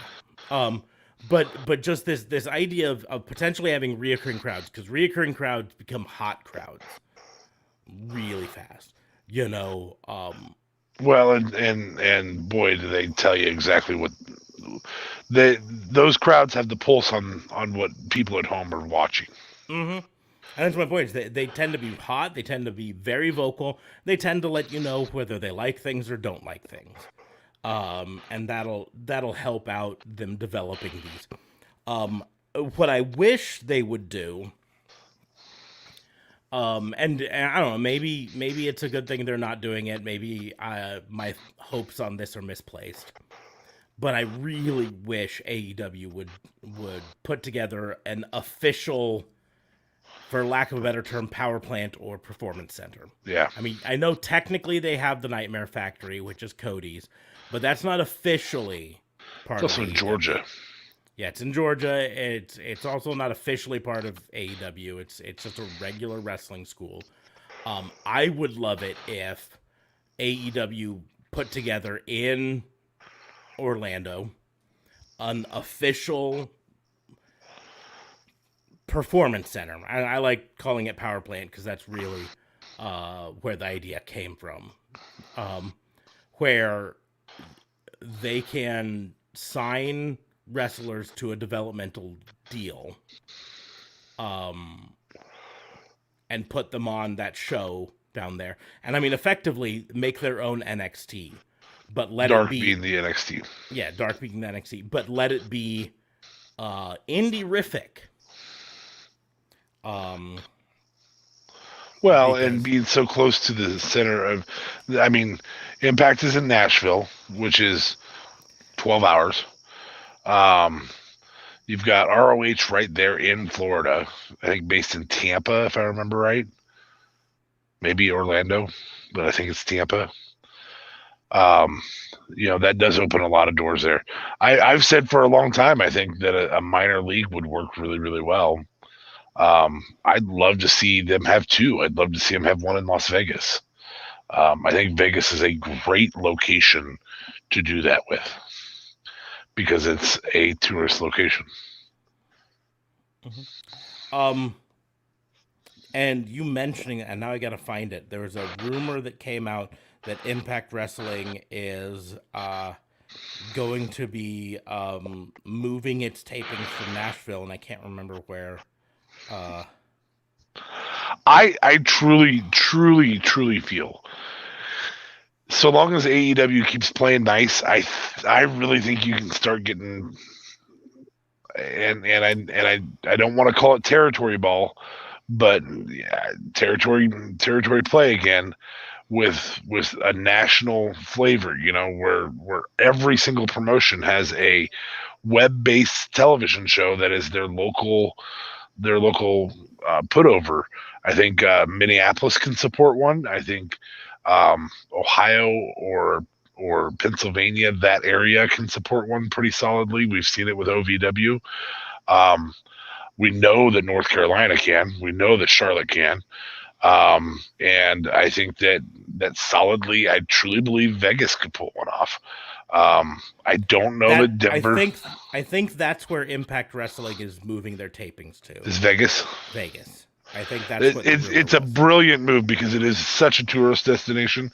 You can fly to Vegas for $79 from central nowhere, Nebraska. Yes. Like, you can fly to Vegas from anywhere in this country on the dirt cheap because it's a tourist location, and those casinos pay money to the airlines to keep dumping people into their town. So I think that could potentially be a good thing for AEW. I think the move could be a great thing for Impact. The reason I worry that it could be a misdemeanor is the moving Rampage to being a pre-taped show every week. I'd love to see Rampage be a televised show. That I think you can have dark matches after Rampage. I really do. That's what I think they should do. So in the recent weeks, AEW Dark has usually been about an hour and a half to 2 hours long, and Dark Elevation has usually been about 45 minutes long. So Monday they've got about a 45-minute show that plays, and then Tuesday night they've got a hour and a half show somewhere around there. And then Wednesday they've got their 2-hour Dynamite, and then Friday 1 they hour got on their Friday. 1 hour Rampage. What I think they could easily do, Put Elevation with move Rampage. The Elevation. Well, I was gonna say move the Elevation tapings to after Dynamite, and move the Dark tapings to after or before Rampage. To be perfectly honest, because Rampage it airs later, right? That way, you've got an hour and a half of Dark filming and then an hour-long show, right? I That don't. puts I don't together. know about having Rampage only in that one location though. Well, no, this would not be in the one location. This would still be a Oh. touring. I think that's where I think Rampage. I feel like Rampage should be another show, an actual. You're 2 thinking hours. just have you're thinking having a developmental show that's taped in Orlando. Well, no, and leaving I'm Dark and Dark Elevation alone. I'm talking two separate things. I'm Okay. talking if I were in control of Rampage, I would do it different. And I would have Rampage live every week and I would tape Dark before it. And then I would have Dynamite live and I would tape Dark Elevation after it. Right. Yeah, And then I yeah. wouldn't do this Universal Studios thing. But the way they're doing it, I'd say I think the Universal Studio things could turn out really Really good. well. I just worry that it's going to be offset by Dark Rampage being a pre-taped show, hurting things in the long run. But I also Again. want to give a commendation on absolute genius skill level trolling, probably, maybe, to Scott D'Amore specifically. And I say trolling maybe. We don't know. It might be all real. But in a social media post by one of their social media managers, and I can't remember her name right now. I could look it up. But they, her, Scott D'Amore, and some other Impact executives were at a baseball game, I think, sitting in the crowd and talking. And she turns her camera on and said, "So what were you just talking about?" And Scott D'Amore turned to the other person and said, "Oh, weren't we just talking about Buddy Matthews debuting at the next Impact tapings?" Buddy Matthews, of course, being the former Buddy Murphy, right? And the other person saying, "Well, I can neither confirm nor deny that statement." And then Scott D'Amore turns back to her and says, I guess you heard it here first. We can neither confirm nor deny that Buddy Matthews may or may not be coming to the Impact tapings as we lead up to the build-up for Braun for Glory. Braun for Glory. Braun for Glory. It's Bound for Glory, of course. But he said Braun for Glory. Very specifically said Braun for Glory. So that means in a 15 to 30 second video, he teased two former WWE stars showing up in the very near future on Impact Wrestling. And one of them is reportedly fairly likely. There's reports that Buddy Matthews is at least in negotiations with Impact Wrestling. I know he was in negotiations, or at least in talks with AEW at one point, and so things might not have worked out with that, or maybe he's working both sides, or maybe it's all... Maybe it's another part of the crossovers. Yeah. Maybe he's signing with AEW, but going to show up on Impact Wrestling to start off with. Who knows, right? That easily could be the thing. But also hinting at Braun Strowman, Adam Scherr, or whatever he ends up wrestling under, showing up, which I think is less likely. But the reason I put it in the trolling category is this is not the first time since the cut in WWE a year and a half ago that Scott D'Amore and Impact Wrestling have hinted heavily at some former WWE people showing up. And most of the time it hasn't come true in the way they hinted, right?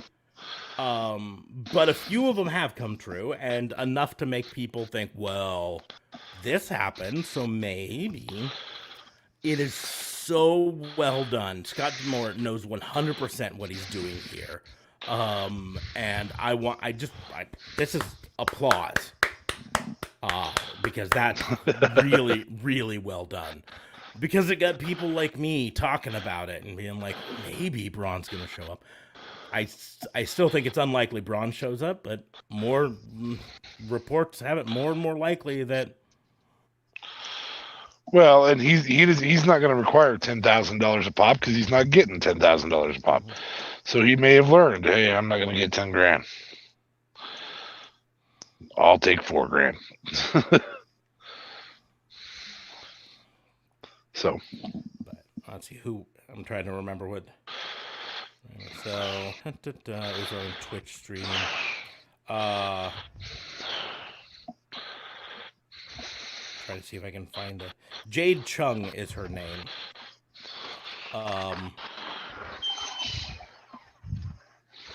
But she sent this out, and it's just like, it's so well done. And the fact that this tweet went out, and I'm trying to remember exactly what Jade Chung's position is. Pro wrestling manager and podcaster. Let's go to her link tree. See what her link tree tells us. she's swerving us. Twitch, a pro wrestling tees store, a YouTube channel, Instagram. Yeah, it doesn't exactly tell me shit about you, Jade Chung. Anyways, but just this little thing, it 100% could be trolling. In fact, it could be trolling on everything, right? It could be trolling on Buddy Matthews. It could be trolling on Braun. It could be trolling on all that stuff. But it doesn't matter because it was A+ level trolling. It was genius level trolling by Scott D'Amore and her. And I don't even know who the other person in the video was. But it was really well done. So, but on that note, we're probably gonna start wrapping things up. I wanted to play a game, but I might push it off to our FBI show. It's not really fantasy booking. It's more just us having a little conversation about.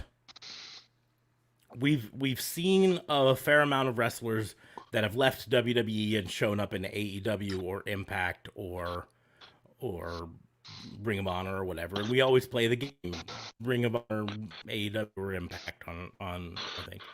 I want to have a conversation about predicting who is going to be the first major AEW star to jump to WWE. Because it's going to happen someday. Might not be this year, might not be next year, might not be for 5 years. But someday, someone major in AEW is going to get, their contract's going to be up and they're going to get a big dollar offer from WWE. So who do we think that's going to be? I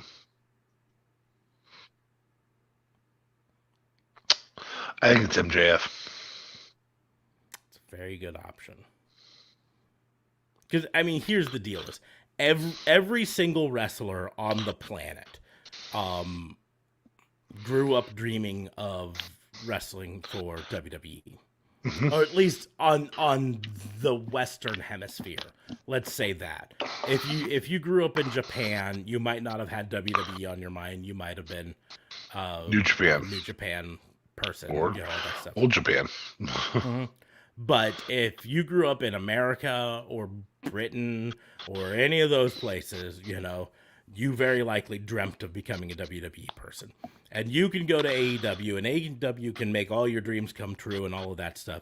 But when Vince comes along with enough dollar signs, enough zeros after the decimal or before the decimal, not after. Are you including NXT? Because if it's including NXT, I'm going to say it's sooner than you think, and I think it's going to be Shanna. Possibly, especially since Shanna is now no longer officially signed to AEW. Correct. So that might possibly happen. I'm thinking more, and I like Shanna. With the new NXT, I don't see that happening, to be perfectly honest. That's true. That's true. But MJF is a really good choice for first to make that jump.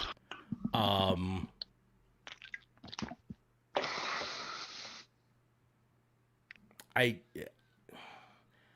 somehow or another feel like it's going to be one of the big guys like Powerhouse Hobbs or someone like that. One of the Could or be. Wardlow. I could see that was my thoughts if I wasn't going to say MJF because MJF's a pre-built storyline. If I wasn't going to say MJF, it'd be Wardlow. It'd be maybe Brian Cage, but he had a lot of indie time. I just think that if they're going to do it, they're going to do it to try and make make their own Lex Luger moment. Mm-hmm. And that's the deal. I think if it happens to a person with like Wardlow or someone like that, it's going to happen in the future. It's not going to happen right now. It's going to happen a year from now, after that person, Powerhouse Hobbs or Wardlow, has had a bit more time to establish themselves in the upper tier. Right now, they're both mid card, and WWE's not going to come at mid card with a bunch of zeros, right?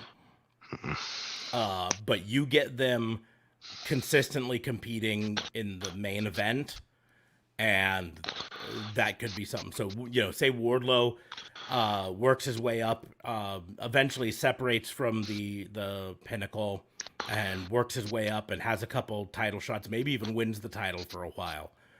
He's one that I could see WWE being like, I want that guy. Yeah, that guy. I think the pre-built storyline is one that Vince does like sometimes. And the just absolutely damaging show up Vince loves. We know this from Jericho, the one that makes you go, oh my gosh, holy crap. I think that MJF does that for them. In reality, I think it could be a woman, though. I think that's the more likely route. It won't be a tag team, that's for damn sure. Yeah, it won't be a tag team. I could see a Jade Cargill in the future. Yeah, Jade Cargill. She just wrestled in the Rey Mysterio pants. By the way, commendation for those pants. Good job, Rey Mysterio, letting her have those for her shorts. Yeah. Anyway, what I can't even remember her name. Yeah, I'm remembering the just picture. Beat Red Velvet. Just beat Red Velvet. I can't remember her name. Anyway. Hayter. There we go. Yeah, Jamie Hayter. I can see it being Jamie Hayter. It's a little harder if you start picking amongst the women. It won't be Nyla Rose. Vince is going to avoid the politics that follows that. But yeah. I don't think it'll be Britt Baker. Yeah, it's not gonna be Britt. It 100% won't be Britt Baker if Adam Cole leaves.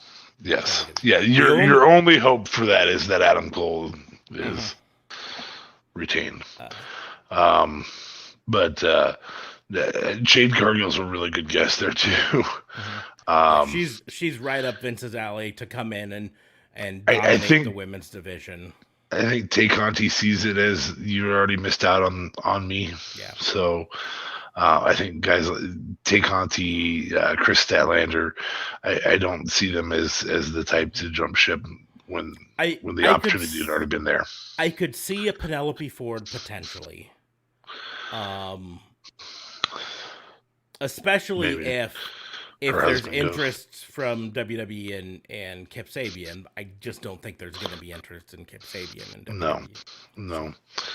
So I think I stick by my words. I think MJF's going to be the first major signing, but I think that there might be a woman before that.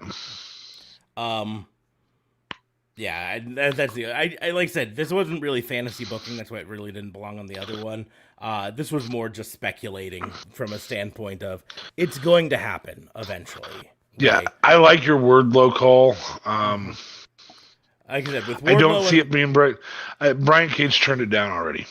Well, Brian Cage even had a spot of coffee in developmental, and didn't. But he was a lot smaller at the time. He was not built It's skinny kid Brian Cage. Not to mention there's 3 more years on Brian Cage's contract, I think, or 2 more years. Something like that. MJF's MJF was from the start, so yeah, if he was a it's pretty 3-year quick. contract at the beginning, he's got less than a year Less than a left, year, yeah. So in it. And like you said, he would be the biggest. If we're talking right now, he would be the biggest get right now. that's never been there before. That's never been there, and fits the WWE concept, right? What you're not going to get is the Elite. Any member of the Elite who has ownership of AEW, portions of ownership of AEW, that ain't happening. You're also not going to get any of the current fan favorites, like Darby Allin or Orange Cassidy. Neither of them fit the WWE. Correct. Right? You're probably not going to get any former WWE guys back. I think Aleister Black, Malachi Black, it doesn't matter if his wife's over there.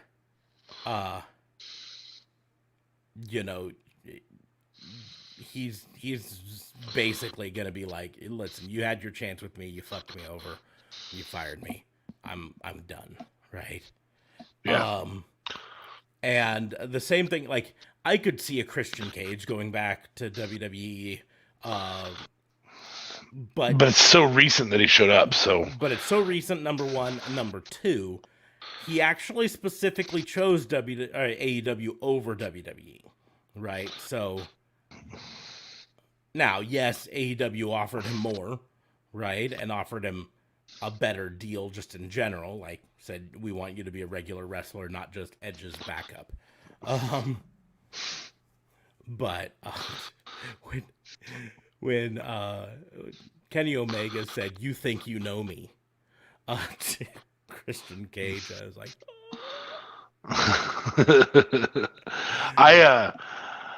I would throw 2 other names in there. I could see 3. I could see Jericho going back.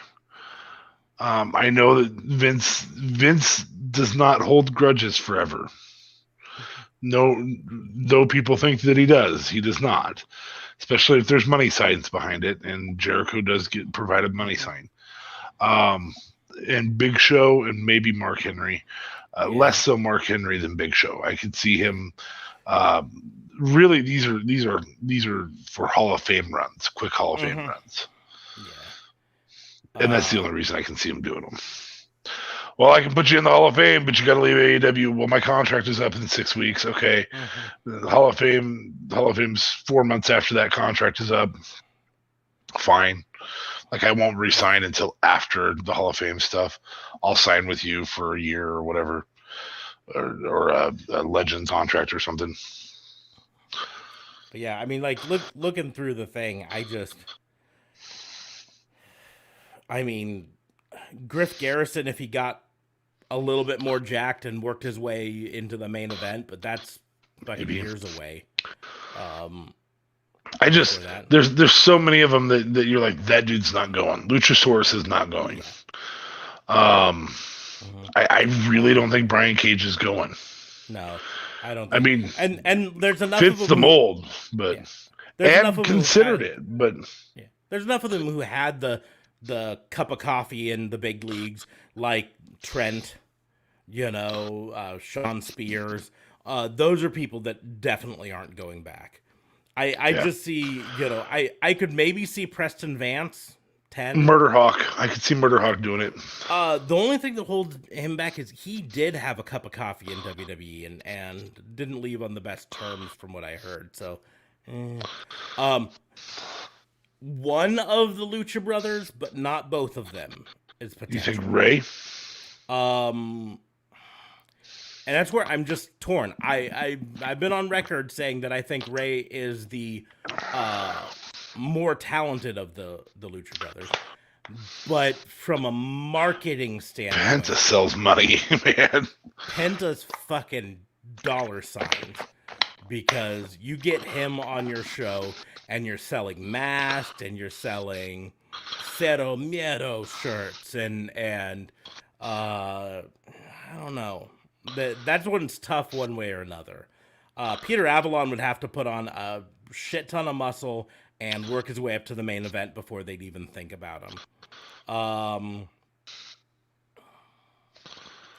Yeah, I mean, like, Marco Stunt's not going anywhere near WWE.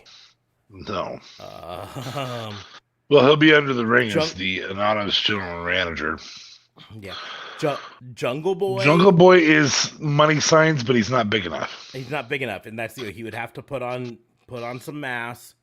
And they would force him to use Jungle Jack Perry. Oh yeah, They would force him to be Jungle Jack Perry so that they could exploit his dad's career.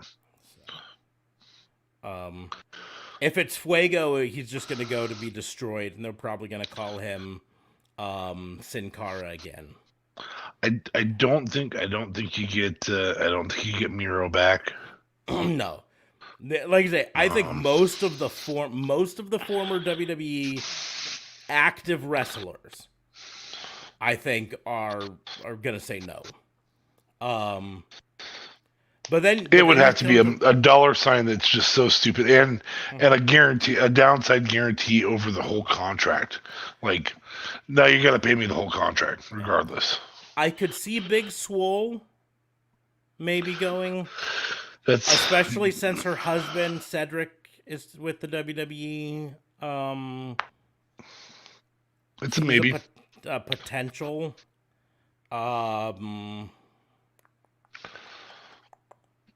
Yeah, I think Thunder Rosa would say no.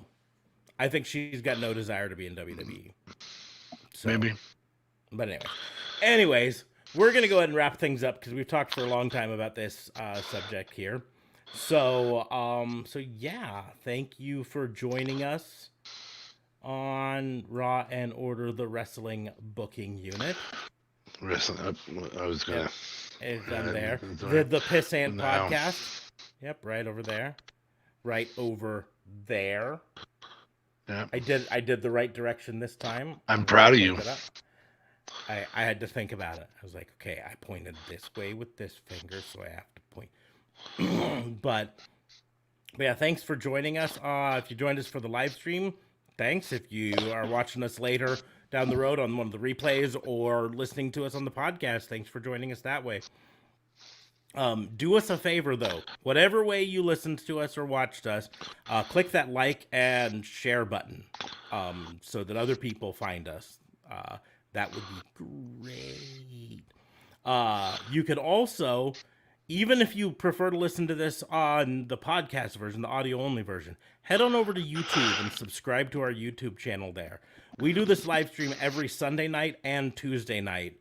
And so you can come and join us live or not. That's fine. But hit us up with a subscribe, and that helps us out more than you possibly know. But you can support us in other ways. You can go there to shop.spreadshirt.com/raw and order WBU, and you can buy a shirt like the Pissant Podcast shirt, or any one of the other designs, or the designs that I'm probably going to launch this week, because I'm so close to done with Sasha Bear. Sasha Bear.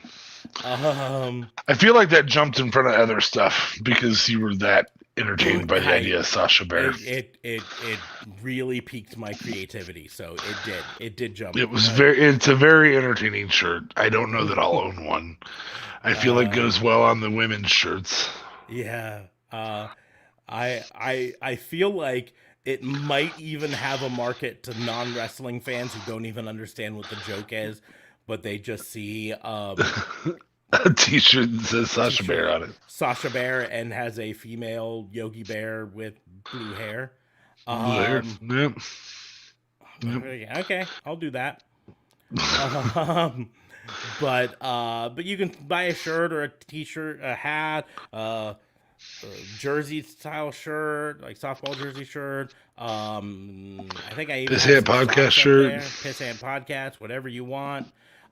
The shirt we just launched the other day, if you find yourself going to a wrestling event, whether it's AEW, WWE, the autograph shirt, Zelo Pro, the autograph shirt, it's great because it gives you a lot of places for people to sign on the shirt. Plus, if you fill up those places, they can sign on the shirt, right? but then you end up having a personalized keepsake from the wrestling event that you went to, with all the autographs in one place and notes about what event it was, so you never forget about it. You can wear it or you can hang it up on your wall. And if you DM us a picture of it, we'll put it on our page. Yep, it will be right there.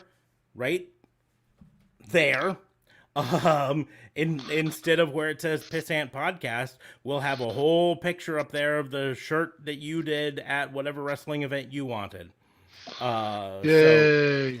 So that's a great way. Or you can head to our Patreon and give us a few bucks a month that way to support us. All of those ways are great. Or, like I said, the free way: liking, sharing, and subscribing. Sending out a tweet saying, "Hey, I just listened to Raw and Order WBU and I liked it. You should too." All great ways to support us. You can also support us by following us on the social media. You can follow me at Raw and Order WBU. It's right there. It's also going to be in the doobly-doos down below. You can also follow DA Fabe at DA Vincent Kayfabe. It is right there as well. All of the links are going to be in the doobly-doos, to the podcasts pages, to the YouTube pages, to the Facebooks, to the merch store, Tatnisco Podcast Network. All of that stuff's in the doobly-doos. You can check that out there. But on that note, I'm going to just close things up. Thank you all for listening. We will see you soon. Allegedly.